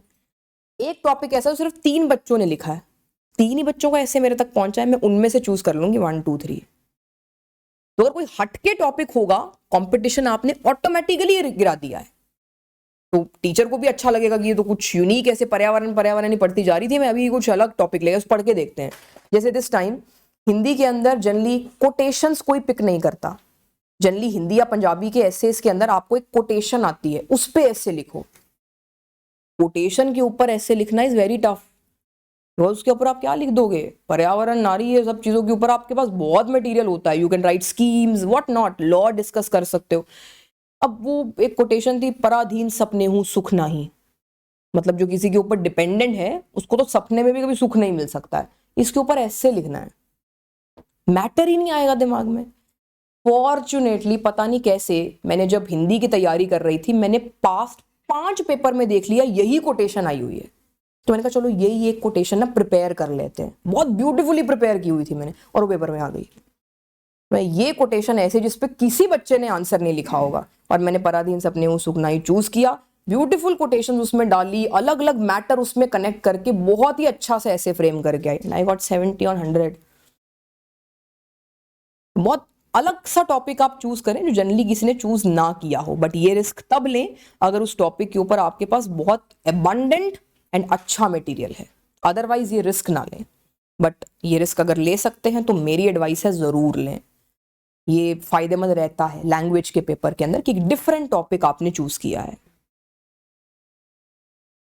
उसके अलावा लैंग्वेज के अंदर आप जानते हैं आपको बेसिक 10th लेवल की चीजें आती हैं, ट्रांसलेशंस, प्रेसी, इडियम्स एंड फ्रेजेस, मुहावरे, अखान, लोकोक्तियां, या कुछ सेंटेंस दिया होता है उसको आपने करेक्ट करके लिखना होता है, उसमें प्रेपोजिशनल एरर हो सकता है, जम्बलिंग हो सकती है, करेक्शन एरर्स हैं, बेसिक ग्रामर है, वो आप अपनी सेंस से राइट आंसर पे पहुंच सकते हैं। बट यस, हिंदी पंजाबी के अंदर आपको कविताएं और ये पंक्तियां ये सब आती हैं, जैसे पंजाबी के अंदर आपके गुरु के जो वो हैं कुछ कोटेशंस हैं, उनकी लिखी हुई बानी है वो आती है, तो उनके कबीर जी के दोहे, रहीम जी के दोहे, तो वो कभी आपने पढ़े ही नहीं होते, तो वो आपको समझ में ही नहीं आएगा लैंग्वेज क्या है, बिकॉज कुछ अवधी भाषा में लिखे होंगे, अलग अलग भाषाएं हैं वो। तो ये मेरी एडवाइस होती है कि आप 9th 10th +1 +2 इनकी MBDs खरीद के ऐसे ही शौक के तौर पे आप कोई एक कविता रोज पढ़ लिया करें, क्योंकि उसमें उसका प्रसंग व्याख्या सब दी होती है, क्योंकि ये सब आपको लिखना पड़ता है, प्रसंग, व्याख्या, विशेष।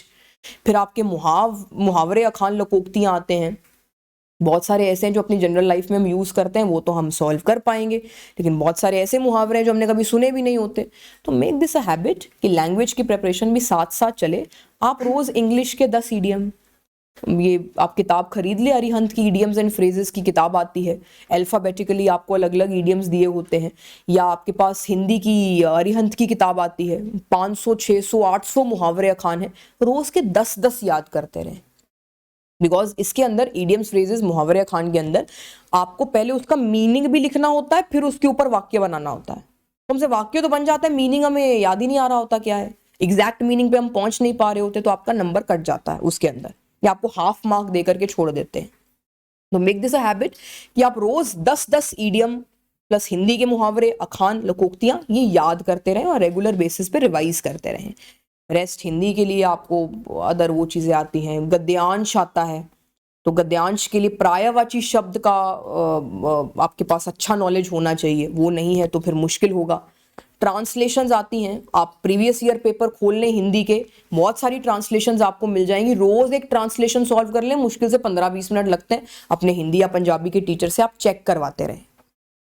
तो ये जो लैंग्वेज का प्रिपरेशन है सोनली आपके हाथ में है। कहा जाता है बेसिक 10th लेवल की हिंदी, पंजाबी, इंग्लिश आती है, लेकिन आज मैं अगर आपको बेसिक सा टॉपिक पर्यावरण भी दे दूं ना कि उसके ऊपर ऐसे लिख लो, आपसे लिखा नहीं जाएगा, क्योंकि हम हैबिट में नहीं है, हम लैंग्वेज छोड़ चुके हैं। और खास करके ऐसे स्टूडेंट्स जो पंजाब हरियाणा में अपीयर होने वाले हैं, तो आपको तो हिंदी पंजाबी पढ़े हुए आई थिंक पता ही नहीं कितने साल हो गए हैं, जिन्होंने ग्रेजुएशन में नहीं पढ़ी है। मैंने लास्ट हिंदी पढ़ी थी क्लास 8th में, उसके बाद पढ़ी ही नहीं है। फिर पंजाबी रही है, फिर सेमेस्टर टाइम में मेरे पास फ्रेंच रही है, तो हिंदी से भी आउट ऑफ टच और पंजाबी से भी आउट ऑफ टच। तो ये गलती प्लीज ना करें। लास्ट टाइम पंजाबी में मुझे याद है एक चाइल्ड लेबर के ऊपर ट्रांसलेशन थी, तो चाइल्ड का तो मुझे ट्रांसलेशन आ गया बाल, मुझे लेबर का ट्रांसलेशन ही नहीं आ रहा है दिमाग में। Words will not fall into your head, believe me, याद ही नहीं आएगा। मुश्किल से 5-10 मिनट लगा के मुझे याद आया कि अच्छा ये इसका ट्रांसलेशन हो सकता है पंजाबी के अंदर या हिंदी के अंदर। तो ये आप खुद करके देखना प्रैक्टिस, इंग्लिश, हिंदी या पंजाबी के पेपर की। वो पढ़ने में आसान लगेगा, लेकिन जब आप उसको सॉल्व करने लगेंगे अक्षर ही दिमाग में नहीं आएंगे क्योंकि हम प्रैक्टिस छोड़ चुके हैं। तो इसकी रेगुलर प्रैक्टिस आपके हाथ में है। तो इसके लिए एसेस के टॉपिक जॉट डाउन करें, उसके ऊपर एसेस लिखें और पास्ट ईयर पेपर्स उठा करके अदर मैटर्स को साथ साथ पढ़ते रहें। देन जैसे ही आपका मेंस क्वालिफाई होता है तो मैं तो हमेशा ये एडवाइस करती हूँ कि कोशिश करें कि आपका 50% से ऊपर ही स्कोर जाए, बिकॉज फिर इंटरव्यू थोड़ा सा आपके लिए आसान हो जाता है, आप एक सेफर स्पेस में पहुंच जाते हैं। अब हमें लगता है 50% बड़ा आसान है। पंजाब हरियाणा एक ऐसी स्टेट है, अगर 10 मार्कर क्वेश्चन है तो आपको मुश्किल से उसके अंदर हाईएस्ट स्कोर 6 साढ़े 6 मिलेगा, अगर आपने बहुत अच्छा आंसर भी लिखा है तो। यही प्रॉब्लम है इस स्टेट के अंदर, बहुत कम लोग मेंस क्वालिफाई कर पाते हैं क्योंकि आपको मार्क्स बहुत स्ट्रिक्ट अप्रोच के साथ अलॉट किए जाते हैं। बहुत ही एक्सेप्शनली कुछ अच्छा आंसर लिख दिया तो आपको 7 नंबर दे देंगे ऑन 10, अदरवाइज 6 ये एवरेज स्कोर होता है। एवरेज आंसर है तो 4.5 5, इससे ऊपर मार्क्स नहीं मिलते हैं आपको। आरटीआई फाइल करके मैंने अपने ही पेपर्स देखे हैं, अपने स्टूडेंट्स के पेपर्स भी देखे हैं, यही स्कोर होता है 5 6 5 6। यही कारण है कि 50% मार्क्स लेना ही इन दो स्टेट्स के अंदर काफी टफ है। तो कोशिश ये करें कि आपका हर आंसर एटलीस्ट 6 on 10 वाला हो, तभी आप 50% से ज्यादा मार्क्स सिक्योर कर पाएंगे। अगर आपका हर आंसर एवरेज है तो आपको 4 on 10 5 on 10 ही मिलने वाला है। देन जैसे ही आपका मेंस क्वालिफाई होता है तो फिर आपको इंटरव्यू की कॉल आ जाती है। इंटरव्यू के लिए मैं हमेशा बोलती हूँ, this is one stage which actually requires no preparation, believe me, it requires no preparation. Either you have it inside of you or you do not have it. खत्म। Because उस दिन आपकी रियल पर्सनैलिटी आप वहां अगर अच्छे से project कर पाए हैं completely, they can gauge, they have hawk eyes, वो अंदर घुस जाते हैं आपकी पर्सनैलिटी के अंदर 15-20 मिनट में। That's why they are called lordships and we are candidates, mere candidates, they are lordships. So interview is like selling computer to Bill Gates, believe me. You are just selling yourself and सिर्फ 15 minute का time आपको मिल रहा है, आपको अपना best project करना होता है। एंड इसके अंदर बहुत सारी प्रॉब्लम्स रहती हैं जी। फॉर एग्जाम्पल आप नर्वस ज़्यादा हो गए या क्वेश्चंस आपसे ऐसे पूछ लिए गए जो शायद आपका वीक स्पॉट था, वो लॉ उतना स्ट्रांग नहीं था, या पूरा ही इंटरव्यू जनरल नॉलेज पे चला गया, आपको नहीं पता है उतना करंट अफेयर्स के बारे में। तो इंटरव्यू में कुछ भी हो सकता है, बड़ा डाइसी चीज़ है interview. This is why I always advise focus on mains. आपने खुद देखा है या सुना होगा, 0 मार्क्स वाला candidate in the interview is a sitting जज, 3 नंबर वाला कैंडिडेट इज अ सिटिंग जज, all because of mains, because probably interview का day was not made for him और नॉट मेड फॉर हर। तो इंटरव्यू के ऊपर rely मत करें, उस दिन कुछ भी हो सकता है आपके साथ। बट यस, सेफ साइड होने के लिए हमेशा ये कोशिश करें, आप हर लॉ को रिवाइज जरूर करके गए हैं इंटरव्यू से पहले, कोई भी लॉ छूटना नहीं चाहिए। करंट जितनी जजमेंट्स रही हैं उस 1 साल के टेन्योर में और उसके पीछे, वो सारी आपने पढ़ी हुई हैं डिटेल में।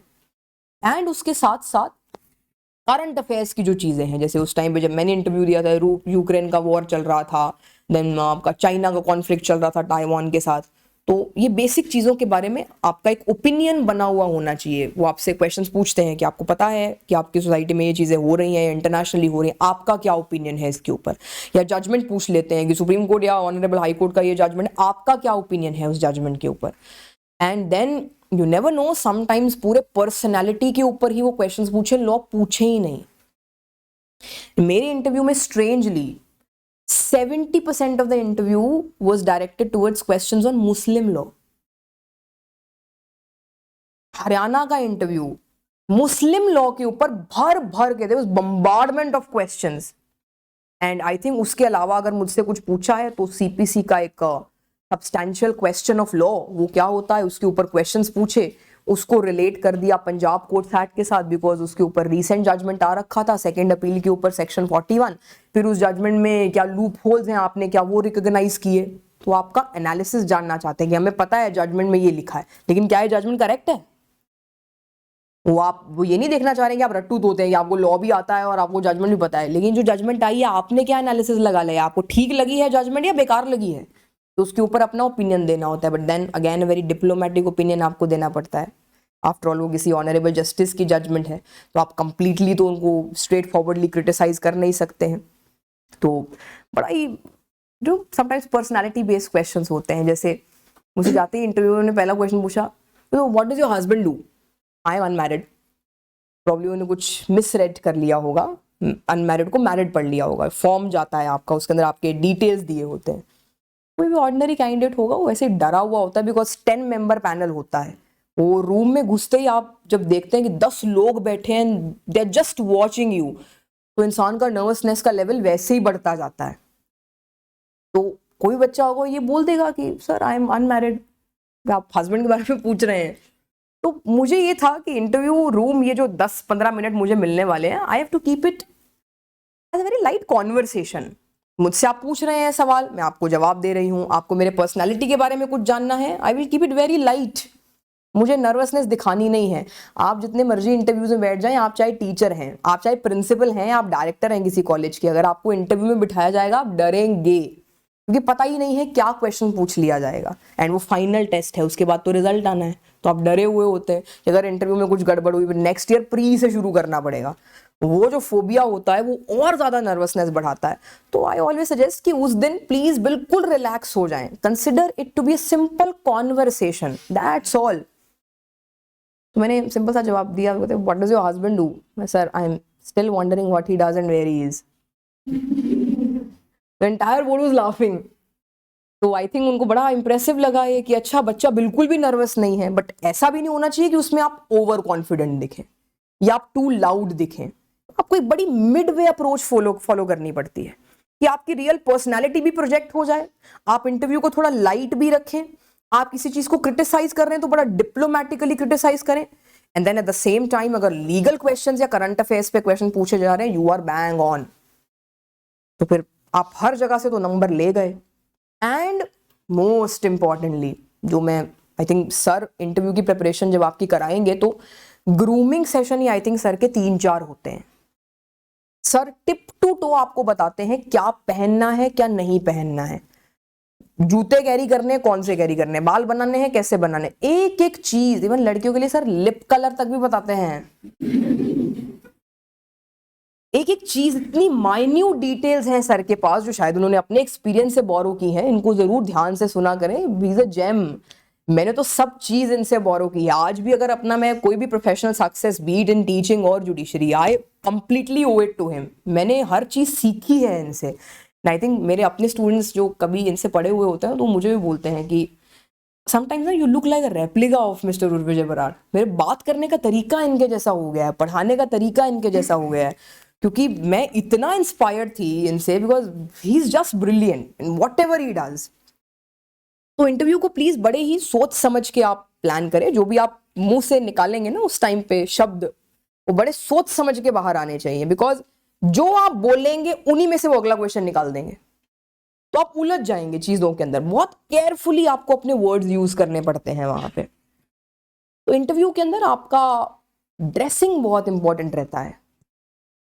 Believe me, the moment you open that door and you walk into that room and you bid them good morning or good afternoon as the case may, I mean, you just sit down onto that chair.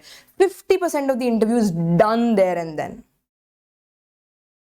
वो दिमाग में एक image बना चुके होते हैं आपकी। ये मेरा एक्सपीरियंस है, मुझे ऐसा लगता है। मेरे सामने भी अगर मैंने मॉक्स लिए हैं बहुत बच्चों के, सर ने भी लिए होंगे, ये आपने फील किया होगा, जैसे ही बच्चा चल के आता है बैठता है, एक इमेज बन चुकी होती है दिमाग के अंदर। उसके अकॉर्डिंग फिर हम सवाल जवाब पूछना शुरू करते हैं। तो interview is nothing, just human psychology. बस आपने उनको इम्प्रेस करना है। वो 15 मिनट के अंदर आपका लीगल नॉलेज, करंट अफेयर का नॉलेज, योर रियल पर्सनालिटी, हर चीज दिखनी चाहिए, बट ओवर कॉन्फिडेंस नहीं दिखना चाहिए। जितने भी तो कौन कौन टॉपर्स हैं यहाँ पे अपने अपने कॉलेजेस और यूनिवर्सिटीज के, है कोई टॉप 3 में? हाँ, टॉपर नहीं भी हो तो नहीं है, अच्छी बात है। ये प्रॉब्लम होता है जी टॉपर्स का। उनको ऐसा लगता है वी आर सुप्रीम, हम जो बोल रहे हैं वो ठीक है, एंड बाय डिफॉल्ट उनकी आवाज कमांडिंग होने लगती है। ऐसा लगता है वो लेक्चर दे रहे हैं। और उनसे एक सवाल पूछो, उनको ये होता है मुझे सारी नॉलेज दिखानी है। सवाल तुमसे सिंपल पूछा है, तुम पूरा चैप्टर बता रहे हो क्योंकि आपको ये दिखाना है मुझे तो सब आता है। जो एवरेज बच्चे होते हैं ना, वो इस चीज में बड़ा जल्दी एक्सेल करते हैं। उनसे जो पूछा है उनको वही आता है, वो वही बता देते हैं। तो जितने एवरेज कैंडिडेट्स होते हैं उनका स्कोर हमेशा अच्छा होता है इंटरव्यूज और मेंस के अंदर, क्योंकि उनको पता है कि हमारे पास लिमिटेड नॉलेज है। वो हमसे पूछ रहे हैं जवाब, या तो हम बता देंगे, हम कह देंगे sorry sir I don't no, खत्म। एंड ये बेस्ट चीज है इंटरव्यू के अंदर, अगर आपको एक सवाल का जवाब नहीं आता है, it's always easier to say sorry sir I don't know. There is nothing bad अगर आप रिफ्यूज कर रहे हैं आंसर करने को बाय स्टेटिंग दिस कि sorry sir I don't know, they will move to the next question. उनको wait मत करवाते रहे करके, नहीं आ रहा है sorry sir I don't know, next question पे वो ऑटोमेटिकली शिफ्ट कर जाएंगे। एंड ये भी चीज मैं आपको बता देती हूँ, क्योंकि आपके जवाब में से वो क्वेश्चंस निकालते रहते हैं। जैसे मुस्लिम लॉ, उन्होंने वक्फ शुरू किया, मैरिज डाइवोर्स तलाक कुछ नहीं पूछा, स्ट्रेंजली वक्फ के ऊपर सारा इंटरव्यू निकाल दिया मेरा। पर चलो मैं मुस्लिम लॉ की टीचर रही हूँ तो मेरे लिए तो बड़ा फेवरेबल था, तो मेरे तो ऐसे था टिप्स पे मुस्लिम लॉ, तो मैं तो बड़ी खुश थी कि मुस्लिम लॉ में से क्वेश्चन पूछते रहो।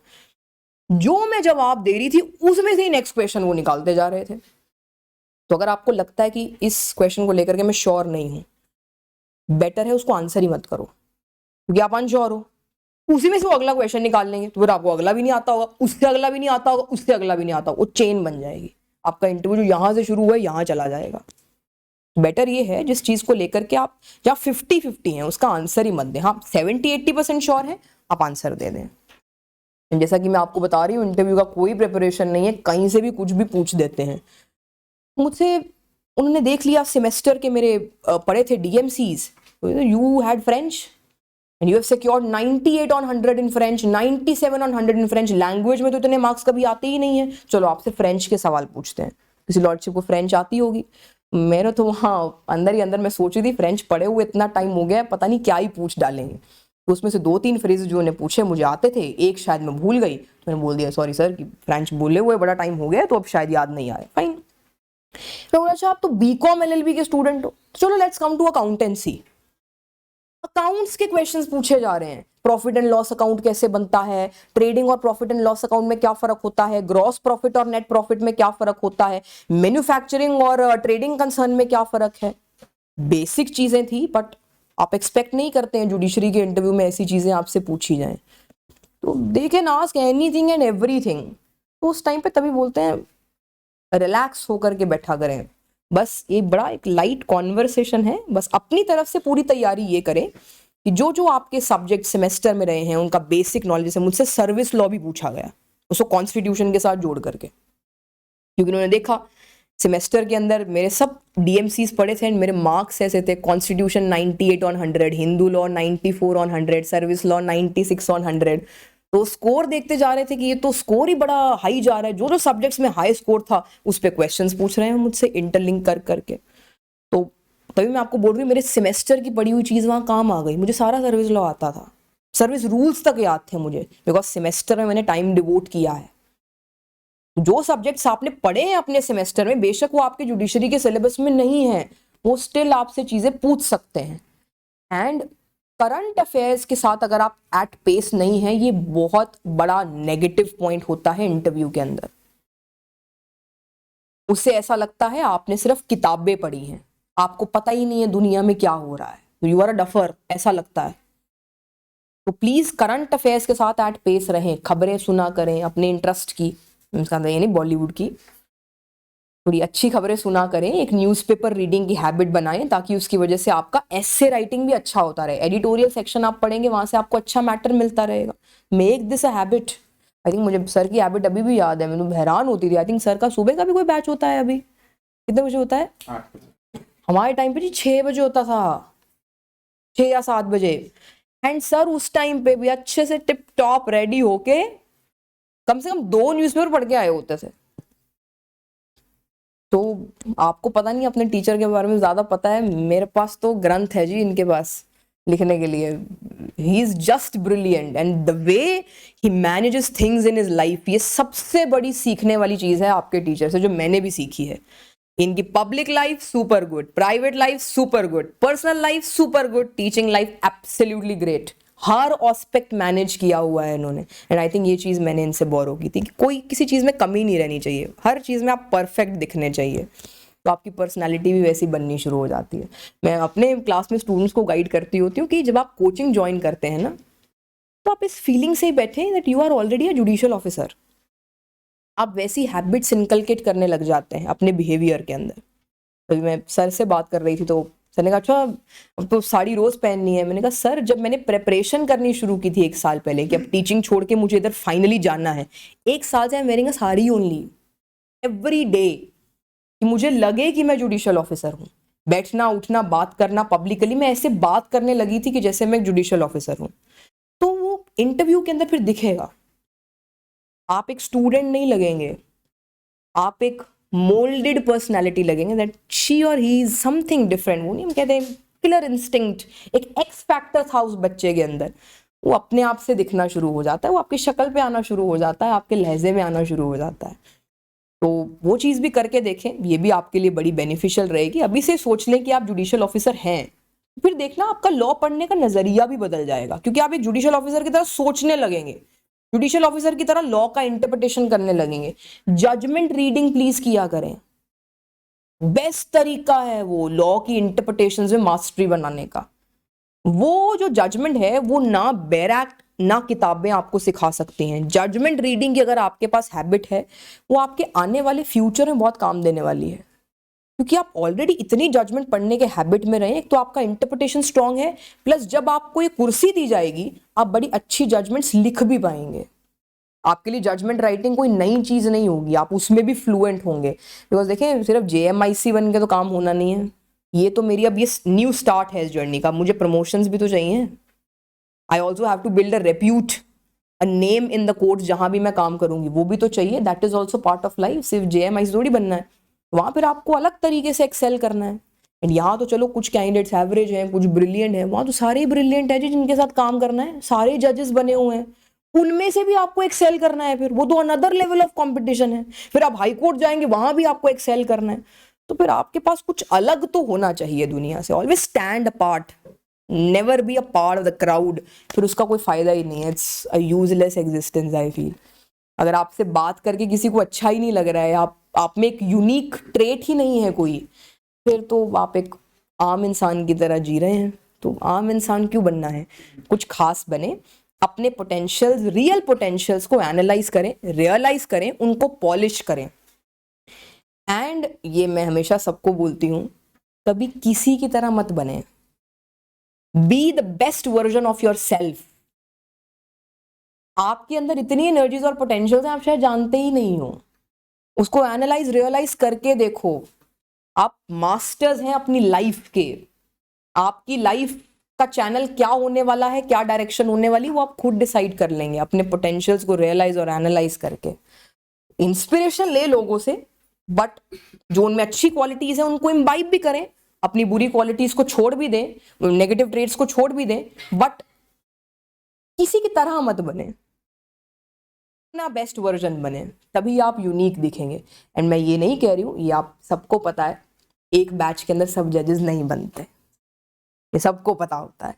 बहुत सारे ऐसे बच्चे भी होंगे जो शायद पेपर देने के बाद डीमोरलाइज होंगे, मे बी उनकी प्रिपरेशन में फॉल्ट है, या समटाइम्स ऐसा भी होता है आपकी प्रिपरेशन में कोई फॉल्ट नहीं है, डेस्टिनी आपको फेवर नहीं कर रही।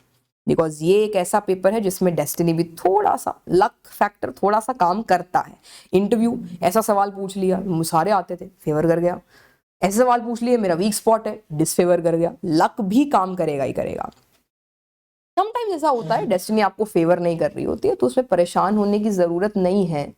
हर इंसान जुडिशियल ऑफिसर बनने के लिए तो नहीं आया है, there are other professions in the world. तो एज टीचर मुझे बड़ा अफसोस होता था समटाइम्स जब बच्चे परेशान हो जाते थे। जिनका सिलेक्शन हो गया वो तो बहुत खुश हैं, लेकिन जो परेशान है फिर वो आपको फोन करते हैं, बड़ा दुख लगता है कि तो बड़ा इंटेलिजेंट बच्चा था, इसका क्लियर होना चाहिए तो हुआ क्यों नहीं। बहुत परेशान होता है एक टीचर, खास करके ऐसा टीचर जो बच्चों के साथ बहुत कनेक्टेड फील करता है। मैं हूं और सर भी ऐसे हैं, हम बहुत कनेक्टेड फील करते हैं अपने बच्चों के साथ। तो जिसका नहीं होता है ना, उनको लेकर के हम ज्यादा परेशान हो जाते हैं। तो फिर हम इंश्योर करते हैं कि ये इंसान ठीक रहे, क्योंकि आप डिस्टर्ब हो जाते हैं। Because another year you have to spend, प्री अगले साल आएगा, फिर से शुरू स्क्रैच से शुरू करना है आपको। तो परेशान होने की जरूरत नहीं है, अगर आपको लगता है आपका पेपर क्लियर नहीं हुआ, try to find the fault. अब जैसे मेरे में फॉल्ट था, मेरी लैंग्वेज वीक थी, तो मैंने उसके ऊपर काम किया। तो फॉल्ट क्या है प्रिपरेशन में, उसको ढूंढने की कोशिश करें, उसके ऊपर काम करें। जितने अटेम्प्ट्स आप दे सकते हैं दे दें। बहुत से जुडिशियल ऑफिसर्स ऐसे हैं जी 7-8 अटेम्प्ट के बाद जजेस बने हैं। There is no harm in this, लेकिन आपका पेशेंस का लेवल जहां तक आपको अलाउ करता है तब तक आप अटेम्प्ट्स दें। अगर आपको लगता है that no I am not made for this, leave it, not a big deal. तो आपके फ्यूचर के लिए आपको बता रही हूँ, बिकॉज बहुत से बच्चे इस जंक्चर पे होंगे कि मेरा सिलेक्शन नहीं हुआ, फिर वो डीमोटिवेटेड फील करेंगे। मोटिवेशन अपने आप से लाएं, दोबारा अटेम्प्ट दें, 3, 4, 5, 6, 7 जितने अटेम्प्ट्स आप देना चाहते हैं। बट आपकी कॉन्शियंस ने जिस दिन आपको बोल दिया ना, वो बेस्ट गाइड होता है जी। पेरेंट्स, गुरु से भी बड़ा गाइड होता है आपका कॉन्शियंस। वो आपको कभी मिसगाइड नहीं कर सकता। अपने अंदर की आवाज पूछ के देखना, कभी मिसगाइड नहीं करेगा। तो कभी लगे ना no I am done, leave it, try to find that thing for which you are actually made for, उसके अंदर काम कर लें। हर किसी ने जुडिशियल ऑफिसर थोड़ी बनना है, और इतना भारी वर्क का काम है जी ये, सारा दिन, ये 9 to 5 जॉब नहीं है, बहुत टफ जॉब है ये। तो जिसका नहीं क्लियर हुआ वो ऐसे समझ लेना ये बहुत बेकार जॉब थी। तो ये मैं सब स्टूडेंट्स को बोलती हूँ, डीमोटिवेट फील मत करो। ऐसे सोचो क्या JMIC तो है, मैक्सिमम पावर ही क्या है हमारे पास, 10,000 के ऊपर का हम फाइन नहीं लगा सकते, 3 साल ज़्यादा हम दे नहीं सकते हैं, प्रेशर अलग है। तो छोड़ो, कोई बात नहीं, जिनका हो गया उनके लिए बात अलग है, बड़ा अच्छा फील करें। जिनका नहीं हुआ तब भी अच्छा फील करें। Try to find the another purpose in your life, उसके लिए काम करें। एंड प्लीज ये एज वेज ये सब मत दो, मैं तो इतना बड़ा हो गया हूँ, इतनी बड़ी हो गई हूँ, पेपर नहीं क्लियर तो क्या हो गया, लाइफ बहुत बड़ी है। आप 40-50 साल की उम्र में भी एक नई चीज स्टार्ट कर सकते हैं, that too from the scratch. तो प्लीज लोगों को देख करके इन्फ्लुएंस ना हो, उसका हो गया, उसका हो गया, वो तो यहाँ कंपनी में जॉब कर रहा है, मैं तो काम नहीं कर रहा हूँ, मेरी तो एज ज्यादा हो गई है, उसकी शादी हो गई है, वो तो सेटल हो गया। आप अकेले आए थे ना, अकेले ही जाना है। तो अपने आप के ऊपर काम करें, अपनी एग्जिस्टेंस जो भगवान ने आपको दी है उसको प्रूव करें टू द ऑलमाइटी कि मुझे भेजा है तो मैंने अपना रियल पर्पस एनालाइज किया है, अंडरस्टैंड किया है, उसके ऊपर काम किया है। I have come out as a good human being and professionally भी मैं साउंड हूं। फिर आप लाइफ के अंदर एक्सेल करते ही रहेंगे। रेस्ट, आपके कुछ क्वेश्चंस हो तो आप पूछ सकते हैं। काफी सारा तो क्लियर हो गया। तो आप खुद देखें, ये इनका प्रोडक्ट है, तो आप सब लोग भी ऐसे या इससे बेटर ही होने वाले हैं। You are in the best hands, believe me.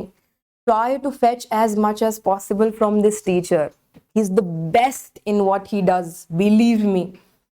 And have full faith in your teacher. जो आपका टीचर आपको गाइड कर रहा है, स्पेशली दिस ह्यूमन बीइंग, जो ही आपको गाइड करते हैं ना, उसको पी जाओ घोट के।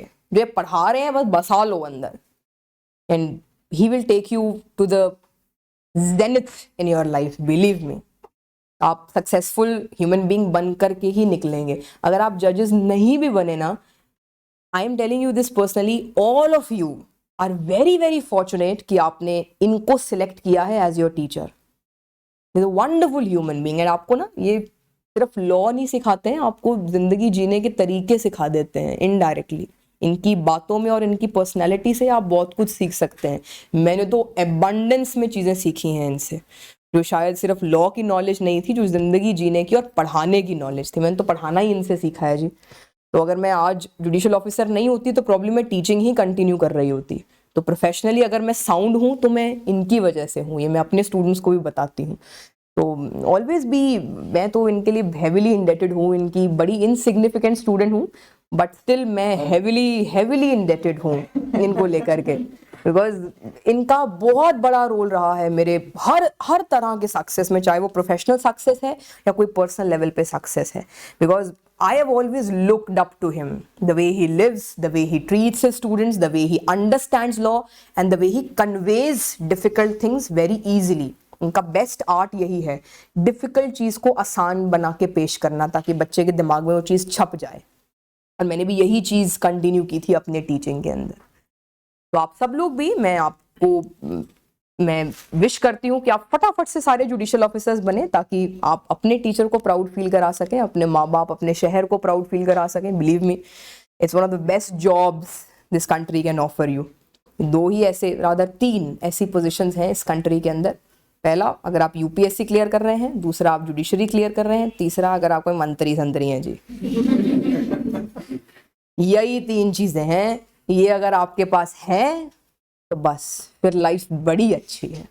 रेस्ट अगर ये 3 नहीं है, earn money, good life, enjoy करें, कनाडा चले जाओ,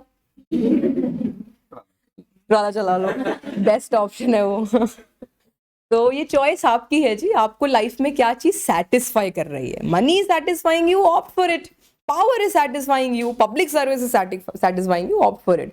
बट चाहे आप मनी की बात करें या अदर पब्लिक सर्विसेज की बात करें, काम तो करना ही पड़ेगा।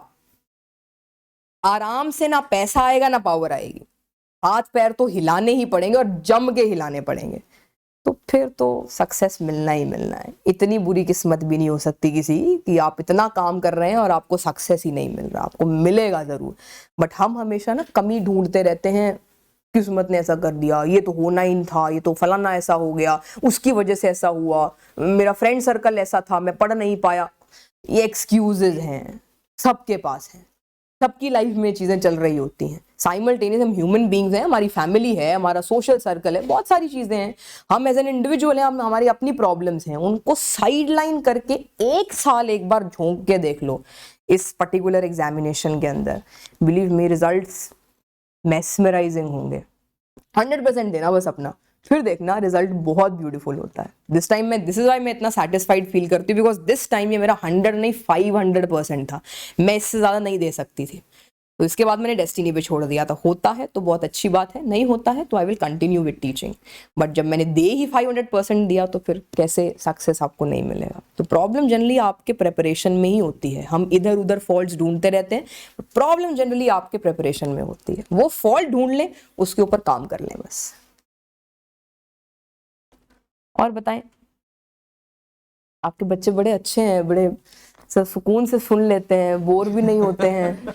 आई थिंक ये सर की वजह से ही है। ये उनको बोर करना सिखा दिया, 6 घंटे बोर होते। अरे अरे अरे, मुझे तो अभी भी याद है, मैं आई थिंक मैं बैठी होती थी इधर बिल्कुल एंड में थोड़ा जाके इधर दीवार के साथ, क्योंकि मुझे नींद इतना आई होती थी। कॉलेज में पढ़ भी रही हूँ, को करिकुलर्स में भी हूँ, and then you are being a hosteller तो ज्यादा टफ है, बिकॉज आप घर पे नहीं हैं, आप कंफर्ट जोन में नहीं है, वो एक एडेड चीज है जो आपको डिस्कम्फर्ट देती है। तो समटाइम्स मैं गिरने वाली हालत में होती थी, बट मैं इनका लेक्चर मिस नहीं करती थी कि कोई शब्द मिस ना हो जाए मुझसे, क्योंकि ये पढ़ाते इस तरीके से हैं।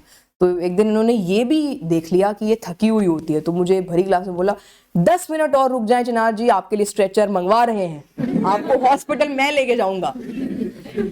तो सर इज वंडरफुल। मुझे ना जब सर ऐसा बोलते होते थे कि ये जगह ऐसी है टीचर की, आपको सब पता चलता है, यहाँ से जो लास्ट तक बच्चा बैठा है 1 मिनट देख के आप बता सकते हो नहीं ये ऐसे ही बोल रहे हैं, ऐसे थोड़ी होता है। जब मैं टीचर बनी तो मैंने रियलाइज किया ये पोजीशन ऐसी है। अगर आप वाकई में जस्टिफाई कर रहे हो ना अपने किसी भी प्रोफेशन को, जुडिशियल ऑफिसर है, टीचर है, आप इतना रिलेट कर जाते हैं उस प्रोफेशन के साथ। जैसे मैं अभी भी अपने बच्चों के साथ बहुत कनेक्टेड हूँ, मेरे पढ़ाए हुए जितने बच्चे हैं, तो आई स्टिल फील सैड उनके लिए कि मुझे टीचिंग अब ड्रॉप करना पड़ेगा। They are also sad. तो मेरे पास जितना भी टाइम है मैं फटाफट अपने सब्जेक्ट्स कवर कर रही हूँ, मैं ज़्यादा टाइम डिवोट कर रही हूँ कि जितना टाइम मैं स्टूडेंट के साथ स्पेंड कर सकूँ अपने लास्ट डेज में ज़रूर करूँ। हालांकि मेरे पास ऑप्शन है, मैं आराम से अपनी फैमिली में वापस जा सकती हूँ, टाइम स्पेंड कर सकती हूँ before my training, but I am staying here only because of my students, कि उनका लॉस नहीं होना चाहिए। तो आप जब जुडिशियल ऑफिसर भी बनेंगे, आप जो भी प्रोफेशन ऑप्ट करेंगे, justify that to the 100 possible extent. तो फिर रिजल्ट्स देखना आपको कैसे मिलते हैं सामने से, फिर रेसिप्रोकेशन आने लगता है। जैसे you all love him, likewise मेरे साथ भी ऐसा हुआ, जैसा सर थे अपने बच्चों के साथ मैं वैसा अपने स्टूडेंट्स को देने लगी, और वो इस तरीके से रेसिप्रोकेट करते हैं कि ऐसा लगता है कि बस कुछ अलग ही कर दिया हमने। तो सर को भी ऐसा लगता होगा, जब आप जो सर आपको देते हैं आप उसी सेंस में सर को रेसिप्रोकेट भी करते हैं, तो जैसे आपको अच्छा लगता है तो सर को भी अच्छा लगता होगा। And believe me, this is the best gift you can give to your teacher. जो काम आपने शुरू किया था प्रोफेशनली, उसके अंदर आप 100% सक्सेसफुल हैं। He is very happy when I told him कि जब मेरा रिजल्ट आया है। तो आई थिंक वो इनके लिए बेस्ट गिफ्ट होगा। टीचर के लिए वाकई में बेस्ट गिफ्ट ये होता है कि उनका बच्चा जो चाहता था वो कर गया। आप भी जब सर के साथ ये न्यूज़ शेयर करेंगे, आपके माँ बाप से भी ज़्यादा खुश शायद मुझे लगता है सर होंगे। मुझे जब कोई मेरा पढ़ाया हुआ बच्चा आके बोलता है कि मैम जज लग गया, उसकी जो बेचारे की मेहनत थी वो पूरी हो गई, बहुत अच्छा लगता है, मुझे बहुत अच्छा लगता है। तो आप लोग भी सूनर और लेटर बड़ी जल्दी जुडिशियल ऑफिसर्स बनेंगे. आई तो होप एंड प्रे कि आप सारे ही जुडिशियल ऑफिसर्स बने ताकि सर की अकेडमी का नाम और ऊंचा और बड़ा हो एंड ये बेस्ट गिफ्ट आप अपने गुरु को दे सकें. और जी Anything you want to ask from Chinarji?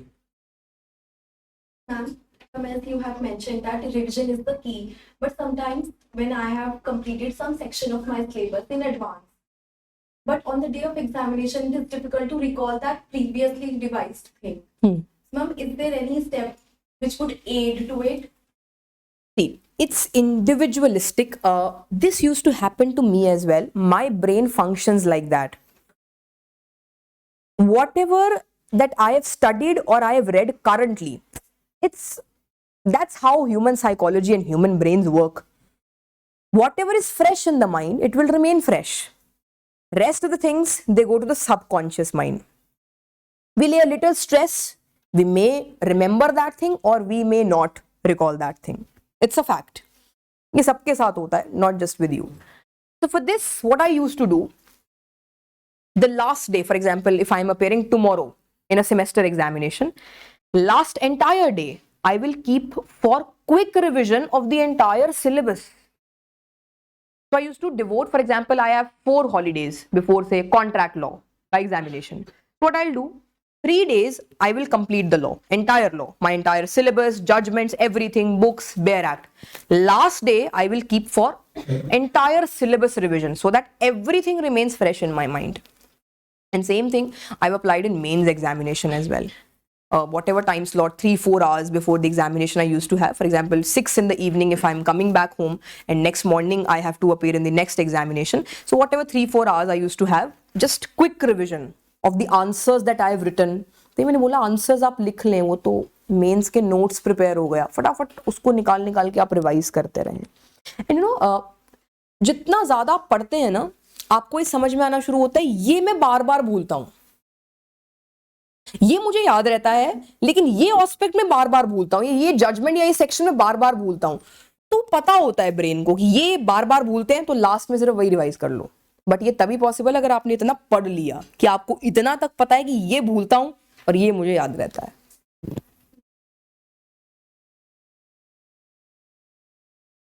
Anything else? Any query?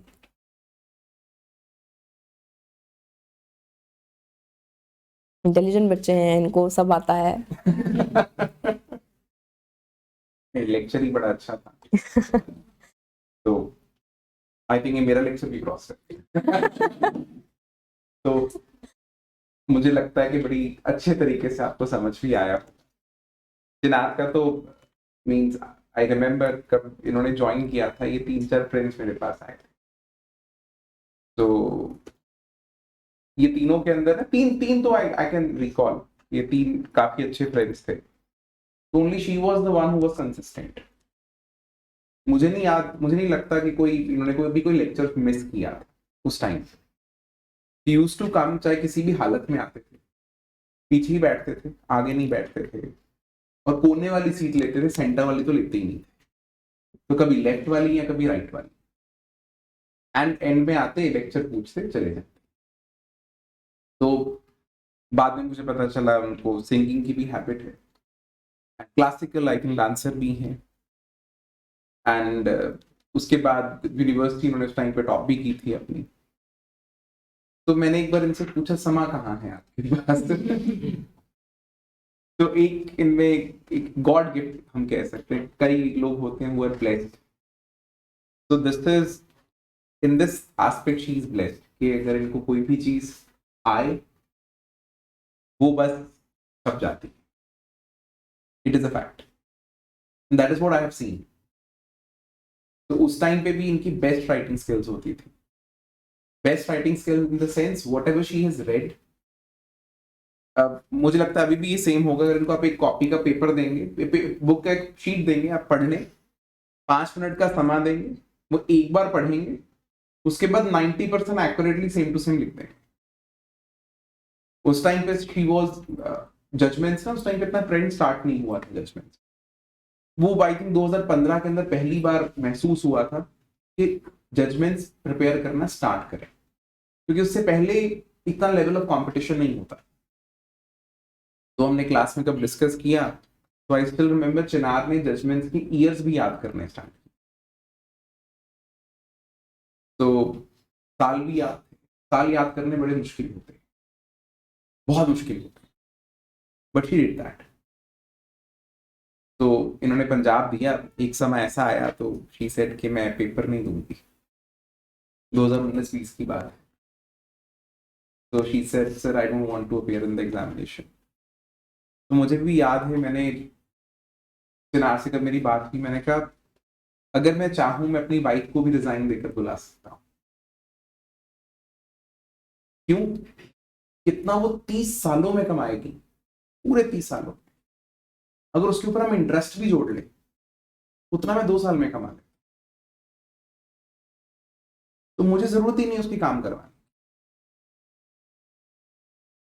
तो एंड बल्कि वो अच्छी खुश भी होगी, वो भागी भागी आएगी, उसमें एक बार क्या तो रिजाइन दे दे, वो दे देगी, वो सोचेगी नहीं, शी नोज। वो तो in fact in the initial years मैं चाहता था वो काम करे। इन 2015, 16, 17 वो एक वर्ज ऐसा आया था, शी सेड कि I am going to leave the job. And वो सिचुएशन ऐसी नहीं थी that she was about to tender the resignation. बड़े हाड़े निकाल निकाल के मैंने उसको रोका, मैंने कहा बच दे। अब ये सिचुएशन है कि that she is settled, but इसके पीछे मेरा मोटिव क्या है? आज भी मुझे बहुत से लोग एडवाइस करते हैं, बहुत लोग एडवाइस करते हैं कि तुम अपनी वाइफ को कहो कि वो रिजाइन दे, तुम्हारे साथ ज्वाइन करे। तो तुम भी अपने बोर्ड के ऊपर लगाना कि 2 लोग पढ़ाते हैं, एक किसको 11 साल का एक्सपीरियंस है, एक जो 6 साल से जुडिशियल ऑफिसर रह चुका है। बट 2-3 चीजें हैं इस प्रोफेशन के बारे में, और मैं भी इनको भी यही चीज कही, that is about individuality. Your existence आप फील कराते। आप कुछ भी कहें, टीचिंग एक ऐसा प्रोफेशन है कि जितनी देर आप स्टूडेंट हैं आप उतनी देर अपने टीचर को याद रखें। जब आप स्टूडेंट की कुर्सी से हट जाते हैं आप टीचर को याद नहीं। हमारे आज 4 ग्रुप्स हैं व्हाट्सएप। 2020 से मैंने कब स्टार्ट किया, चारों में अराउंड 270-280 बच्चे हैं। पहला ग्रुप जो हमने किया we will be can, it was the first group. 2020 में पहला ग्रुप बनाया अलग होने के बाद। वहां पर जब मैं कोई मैसेज डालता था पहले 2020 में, वहां पे 100 रिप्लाई आते थे। अब उस ग्रुप में गिनती के 5 रिप्लाई आते। आप कभी ऑब्जर्व करके देखें तो टीचर की लाइफ थोड़ी सी ऐसी हो जाती है कि द टीचर, मैं बिलीव करता हूं कि teacher is always concern about the students, always, चाहे स्टूडेंट से बने ना बने, डायरेक्टली इनडायरेक्टली टीचर हमेशा कंसर्न होता है। बट स्टूडेंट कब उस फेज से निकल जाता है तो कहीं ना कहीं टीचर की वैल्यू डिप होती रहती है। एंड टीचिंग प्रोफेशन थोड़ा सा है भी थोड़ा सा इस प्रकार का कि अगर मुझे कुछ हो जाए, फॉर एग्जाम्पल मैं 2 महीनों के लिए पढ़ा ना पाऊं, for example I met with an accident, I am not able to teach for 2-3 months, people will find a replacement and it will become very hard for me कि मैं अपनी रेपुटेशन को वापस से सर्वाइव कर सकूं। अगर एक छोटा सा एलिगेशन भी लग जाए ना, छोटा सा एलिगेशन लग जाए, चाहे वो बाद में इवेंचुअली गलत प्रूव हो जाए, वो चीज आ जाती है। तो आई टोल्ड हर कि नहीं, तुम्हारे लिए टीचिंग नहीं है, you are a very good teacher, but तुम्हारे लिए पोस्ट ही है। एंड वो इतनी सिक्योर है ना, आपके माइंड पे ना प्रेशर नहीं आने देती। A teacher is in a constant pressure for 24 hours. मैंने कल फ्लाइट बोर्ड करी, कब वापस आ रहा था, मेरी 2 घंटे 50-30 मिनट की फ्लाइट थी। उस फ्लाइट के अंदर लोग मोबाइल फोन पे अपनी मूवीज वगैरह देख रहे थे, एंड आई वाज थिंकिंग कि मुझे कल लेक्चर डिलीवर किस प्रकार से करना है, डे को अरेंज कैसे करना है, और लेक्चर में पढ़ाना क्या है। I was making the notes of it. That is a constant pressure. इसलिए आप देखोगे कि टीचर के ना with the passage of time कंधे गिर जाते हैं। इनके नहीं गिरेंगे कभी। इनके नहीं गिरेंगे, he still the same. But ये job it is the best point. इतनी इतनी सिक्योरिटी है ना आपको कि आपको एक आजादी फील होगी, बिल्कुल होगी। आप एक चीज और देखना, हर प्रोफेशन में कमियां होती हैं। लोग सिलेक्शन करने के बाद ना जुडिशरी को गालियां निकालते हैं। ठीक है, तो हमारे पास ना, मैं आपको एक पर्सनल एग्जांपल दूंगा, अगर मैं डिस्क्लोज नहीं, हमारे पास 2 CGMs आते थे, हस्बैंड वाइफ थे। तो उन्होंने मुझे कहना था, कब मैं लॉ कर रहा था, मुझे आकर कहते होते थे कि you should not prepare for judicial services. मैंने कहा क्यों जी? बोलते हम इस पोस्ट पे बैठे हैं ना, हमें पता है इसमें कुछ नहीं। आज उनके दोनों बच्चे लॉ कर रहे हैं। मुझे फोन आया कि दोनों ने अगले साल से एडमिशन लेनी है जुडिशरी की। उनके भतीजे भी लॉ कर रहे हैं और आज वो खुद भी पोस्ट पे बैठे हैं, अभी तक रिजाइन नहीं दिया। 11 years now they are religious. So the thing is, आप बहुत से कम लोग देखेंगे जो जॉब से इतने नाखुश हो गए कि रिजाइन दे दिया। मैं तो गिनती के पंजाब हरियाणा में 10-11 ऐसे आपको लॉट्स बता सकता हूं। उनमें से कुछ ने रिजाइन इसलिए दिया बिकॉज उनके ऊपर इंक्वायरी खुलने वाली थी, तो they wanted to save this skin. But उनमें 6-7 ऐसे थे कि इन्होंने कुछ फ्यूचर पर्सपेक्टिव के लिए रिजाइन दिया। Otherwise everybody is settled there. They will say it is not a good job, but they will not resign. इस चीज को आप मानकर चलें, it is a really good job. And हमें बड़ी खुशी हुई चिनार की सिलेक्शन हुई। मैंने कहा चलो एक और कंपटीशन हमारा कम हुआ। I was never your competition, sir. तभी तो बोल रहा, I was always your student. I was never your मुझे ना competition. भरत कहते हैं कि सर आप ना बड़े अशुभ हो। तो कब मैं यहाँ पर इस एकेडमी में ना 6 एकेडमीज होती थी इस्लाम, तो बोलते यू आर रियली अशुभ कि 6 में से 5 बंद हो गई, एक रह गई जो पड़ोसियों की, वो भी ना ही बराबर है। वो academy थोड़ी है, तो वो एक small gathering है। हमारे पूरे चंडीगढ़ में फिर एक कॉम्पिटिटर बचे, है ना? अब उन कॉम्पिटिटर की बेस्ट टीचर भी चली गई। तो They're very upset, by the way. They show that they're very happy, but they're very upset that teacher is going. Oh my god, they're वो upset. तो आपके कब फाउंडेशन जो बेस कब हिलता है तो थोड़ी सी प्रॉब्लम तो होती है इनिशियली। एंड जो और सबसे बड़ी प्रॉब्लम क्या होती है कि जब आपकी रिप्लेसमेंट लेकर आएंगे तो कोई भी आएगा, अब कोई ओल्ड टीचर तो नहीं आने वाला क्योंकि ओल्ड टीचर सब ट्राई कर देख चुके हैं। They are not working, they are going to introduce a new teacher, उसके पास एक्सपीरियंस नहीं होना है एंड स्टूडेंट्स ने डायरेक्टली कंपेयर करना है। और जो हैबिचुअल बच्चे हो चुके हैं टीचर से पढ़ने वाले, वो किसी और से नहीं पढ़ सकते। It's a fact. आप देखो मेरी क्लास में यहाँ पे बैठते हो, मैं किसी और की क्लास लेकर जाता हूँ, 5 होते हैं गिनती, बाकी सब भाग जाते हैं। हम तो 5 भी नहीं होते थे। आई रिमेम्बर मेरी गाड़ी खराब हो गई, इनका बैच था उस टाइम पे भी, आई थिंक मेरी क्लास आई थिंक 100-110 बच्चे होते थे उस क्लास में भी, 2017-18 की बात। तो उस टाइम पे ना मैंने, अब मुझे बड़ा, मेरी गाड़ी खराब हुई, आई वाज इन शिमला, तो मुझसे आया ही नहीं गया, मैंने छुट्टी करनी नहीं थी। तो उस टाइम पे मैंने ना अपने पार्टनर से बात करी, मैंने कहा जी आप एक लेक्चर ले। तो वो आए, उन्होंने क्लास स्टार्ट करी।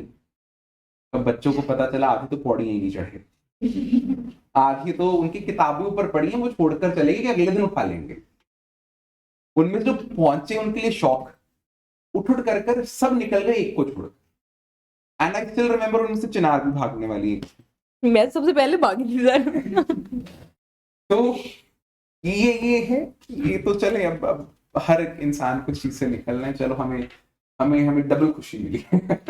एक चिनार का पेपर क्लियर हुआ, दूसरा इनका बहुत अच्छे रैंक से हुआ, बहुत अच्छे रैंक से हुआ, because that is very good for her growth, है ना? कि अब कम उम्र में आप अच्छे रैंक से क्लियर करते हो तो आपके चांसेस हाई कोर्ट में जाने के, आप हाई कोर्ट पहुंच सकते, that is a very good thing. तीसरा हमने कहा चलो ठीक है, हम अपनी क्लास अब बड़ी कर लेंगे। ऑलरेडी बड़ी है। I was never your competition, sir. I was always your student. Will always be. Teachers में कभी कंपटीशन नहीं होता, इट्स अ फैक्ट। अध्यापक कंपटीशन है।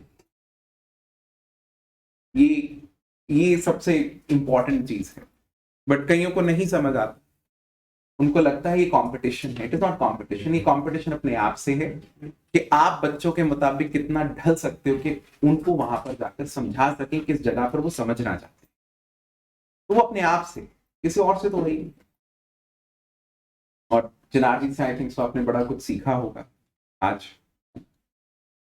कुछ और आपको हो, कुछ डाउट हो आप? आप प्लीज़ अपनी प्रिपरेशन स्टार्ट करें। प्लीज़, मेरा सबसे बड़ा एडवाइस यही है, प्रिपरेशन को लटकाएं नहीं, साथ साथ करें। एकेडमी के साथ साथ ही प्रिपरेशन होती है, उसके बाद नहीं होती है। You are just out of the pace, then आप रोज एकेडमी नहीं आ रहे हैं, आप घर चले जाएंगे, you will get busy with your friends और योर फैमिली, वो छूट ही जाएगा पढ़ने का हैबिट। अभी तो पढ़ने का हैबिट बना हुआ है, वो और ज़्यादा डेवलप होता जाएगा। वंस जैसे आपका कोचिंग ख़त्म हुआ, फिर मुश्किल है सेल्फ स्टडी में जाना। बहुत से बच्चे हैं जो बड़े अच्छे से तैयारी कर भी लेते हैं, but maximum they just lose the pace. तो प्लीज़ ये गलती ना करें, साथ साथ तैयारी करें। जैसा सर ने बताया, वाकई में ये बेस्ट जॉब है, इसका वर्कलोड बहुत ज़्यादा है। अभी तो बोल रहे हैं आप पढ़ने की हैबिट ही अभी इतनी डाल लें, आपको वहाँ जाके दिक्कत ही ना है। आप इसलिए थक जाते हैं बिकॉज आप एक कन्वीनियंट लाइफ से इतने टफ लाइफ में फेंक दिए गए हैं। आपको हैबिट ही नहीं है 24 घंटे फाइलों में रहने की, जजमेंट्स देने की, इतनी चीज़ें पढ़ने की। अगर आप दिन भर वैसे ही पढ़ते रहते हैं, रीडिंग आपकी हैबिट है, फिर आपको इतनी प्रॉब्लम नहीं आती। जो इंसान बहुत कंफर्टेबल और कन्वीनियंट लाइफ से इस लाइफ में जाता है, एक कंप्लीट शिफ्ट आता है, उसके लिए ज़्यादा प्रॉब्लमैटिक होता है। सर अगर इस फील्ड में जाएंगे, मुझे नहीं लगता सर को प्रॉब्लम आएगा। नहीं, वकीलों को आएगा, मैं लड़ता रहूंगा। मैं कभी कभार सोचता हूँ अच्छा हुआ मेरा पेपर क्लियर नहीं। और क्यों? वो लड़ते, मैं लड़ता, आपस में बहसी होती रहती, फाइल नहीं आगे चलनी थी, मेरी बाइकआउट होती रहती कोर्ट बैठे वहां। आपको ऐसा लगता है? सर को ऐसा लगता है, आई थिंक सर के ना अपने परसेप्शंस हैं अपनी पर्सनालिटी को लेकर के। मुझे लगता है these are just perceptions, he is a different human being. जो ये परसीव करते हैं अपने आप को लेकर के, ये वो नहीं है। You are such a polite human being. नहीं, पोलाइट तो हूँ। वो तो मैं मानता हूँ। Sarcastically polite. नहीं, ये तो ये लड़ाई झगड़ा करना भी इम्पोर्टेंट होता है। अरे don't forget you are human beings. गुस्सा भी आएगा, रोना भी आएगा, फ्रस्ट्रेशन भी आएगी, परेशान भी होगे, खुश भी होगे। अब गुस्सा ही नहीं आ रहा है तुमको, भगवान हो तुम। तो ऐसे नहीं होता है। जो ह्यूमन आपके ट्रेट्स हैं वो जिंदगी भर आपके साथ चलने वाले हैं। तो जो बुरे ट्रेट्स हैं उनको निकाल दीजिए अपनी लाइफ से, बट जो आपके बेसिक ह्यूमन ट्रेट्स हैं वो कैसे निकल जाएंगे। चलिए, आई होप बड़ा अच्छा लगा आपको। ऐसे और छोटे छोटे इंटरैक्टिव सेशंस हम लगाते रहेंगे डेफिनेटली आपके साथ, जब भी सर मुझे मौका दें। बिकॉज आई थिंक सर को मैंने यही बोला था जब फ़ोन किया था कि सर आपकी एकेडमी के लिए अगर मैं कोई कंट्रीब्यूशन देना चाहूँ आपके स्टूडेंट्स के लिए, तो प्लीज़ मैं ऑल टाइम अवेलेबल हूँ। मैं अपनी क्लास छोड़ के आई हूँ, तो मेरी क्लास थी अभी 2 बजे, तो मैं उनको अपना टेस्ट वेस्ट दे करके आई हूँ कि आप काम करें, because I have to be available here for sir. Thank you. Sarcastically polite.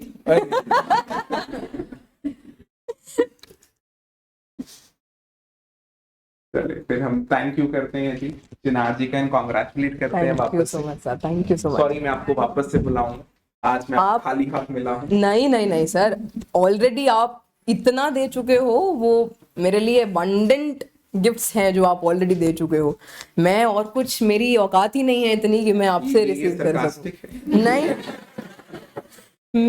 मैं और कुछ रिसीव करने के लिए कैपेबल ही नहीं हूँ, बिकॉज मेरी कैपेबिलिटी से ज़्यादा मुझे अच्छे गुरु मिले हैं, एंड इन्होंने मेरी ऑलरेडी एग्जिस्टिंग कैपेबिलिटीज़ को इतना निखारा है, फ्यूचर में भी निखारते रहेंगे।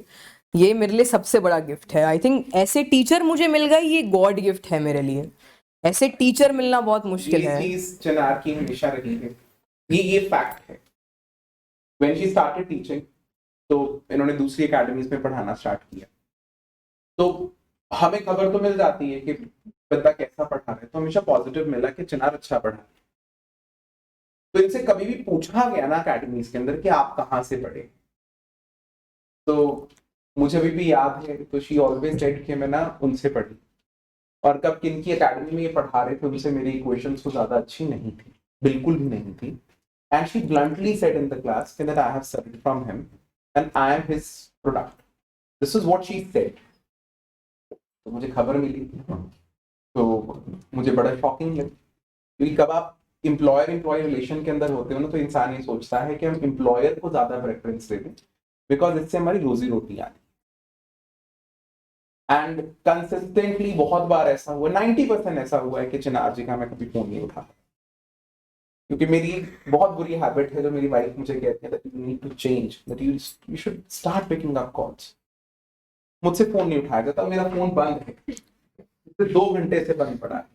अब मुझे पता है कि काफी बच्चों का मैसेज आया होगा what about the class timings, है ना, वो फोन बंद पड़ा. अब टेक्नोलॉजी के अंदर मेरा ये है कि चल पढ़ा है. अब कोई आके मिल जाए that is very good, but Chinar का ही रहा है from the last 5 years.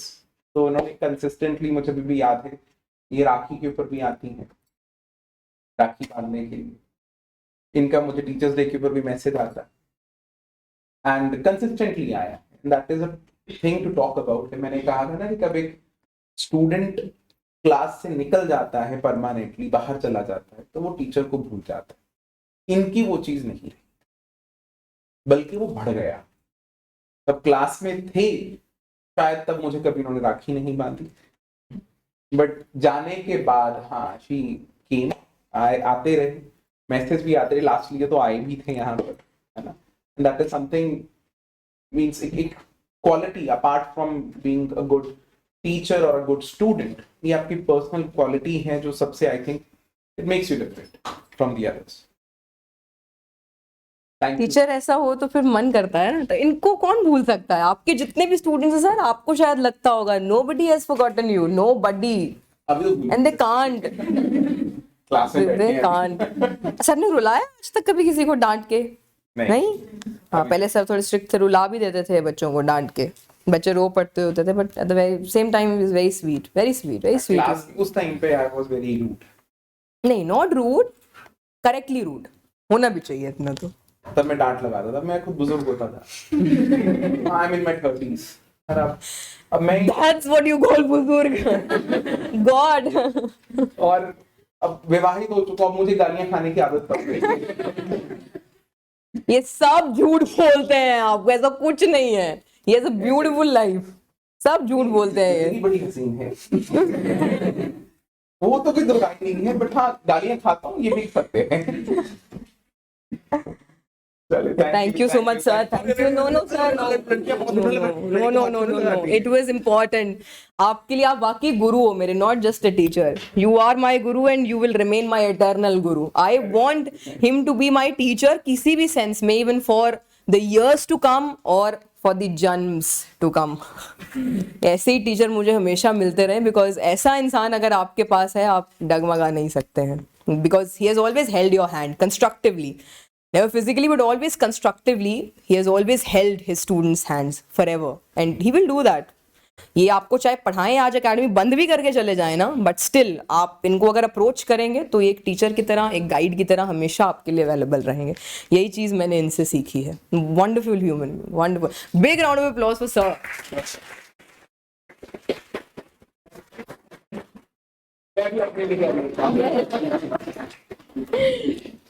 Thank you Chinar ji, thank you. Thank you, आप sir. आए, है ना, तो आपको भी हम बुलाएंगे जल्दी.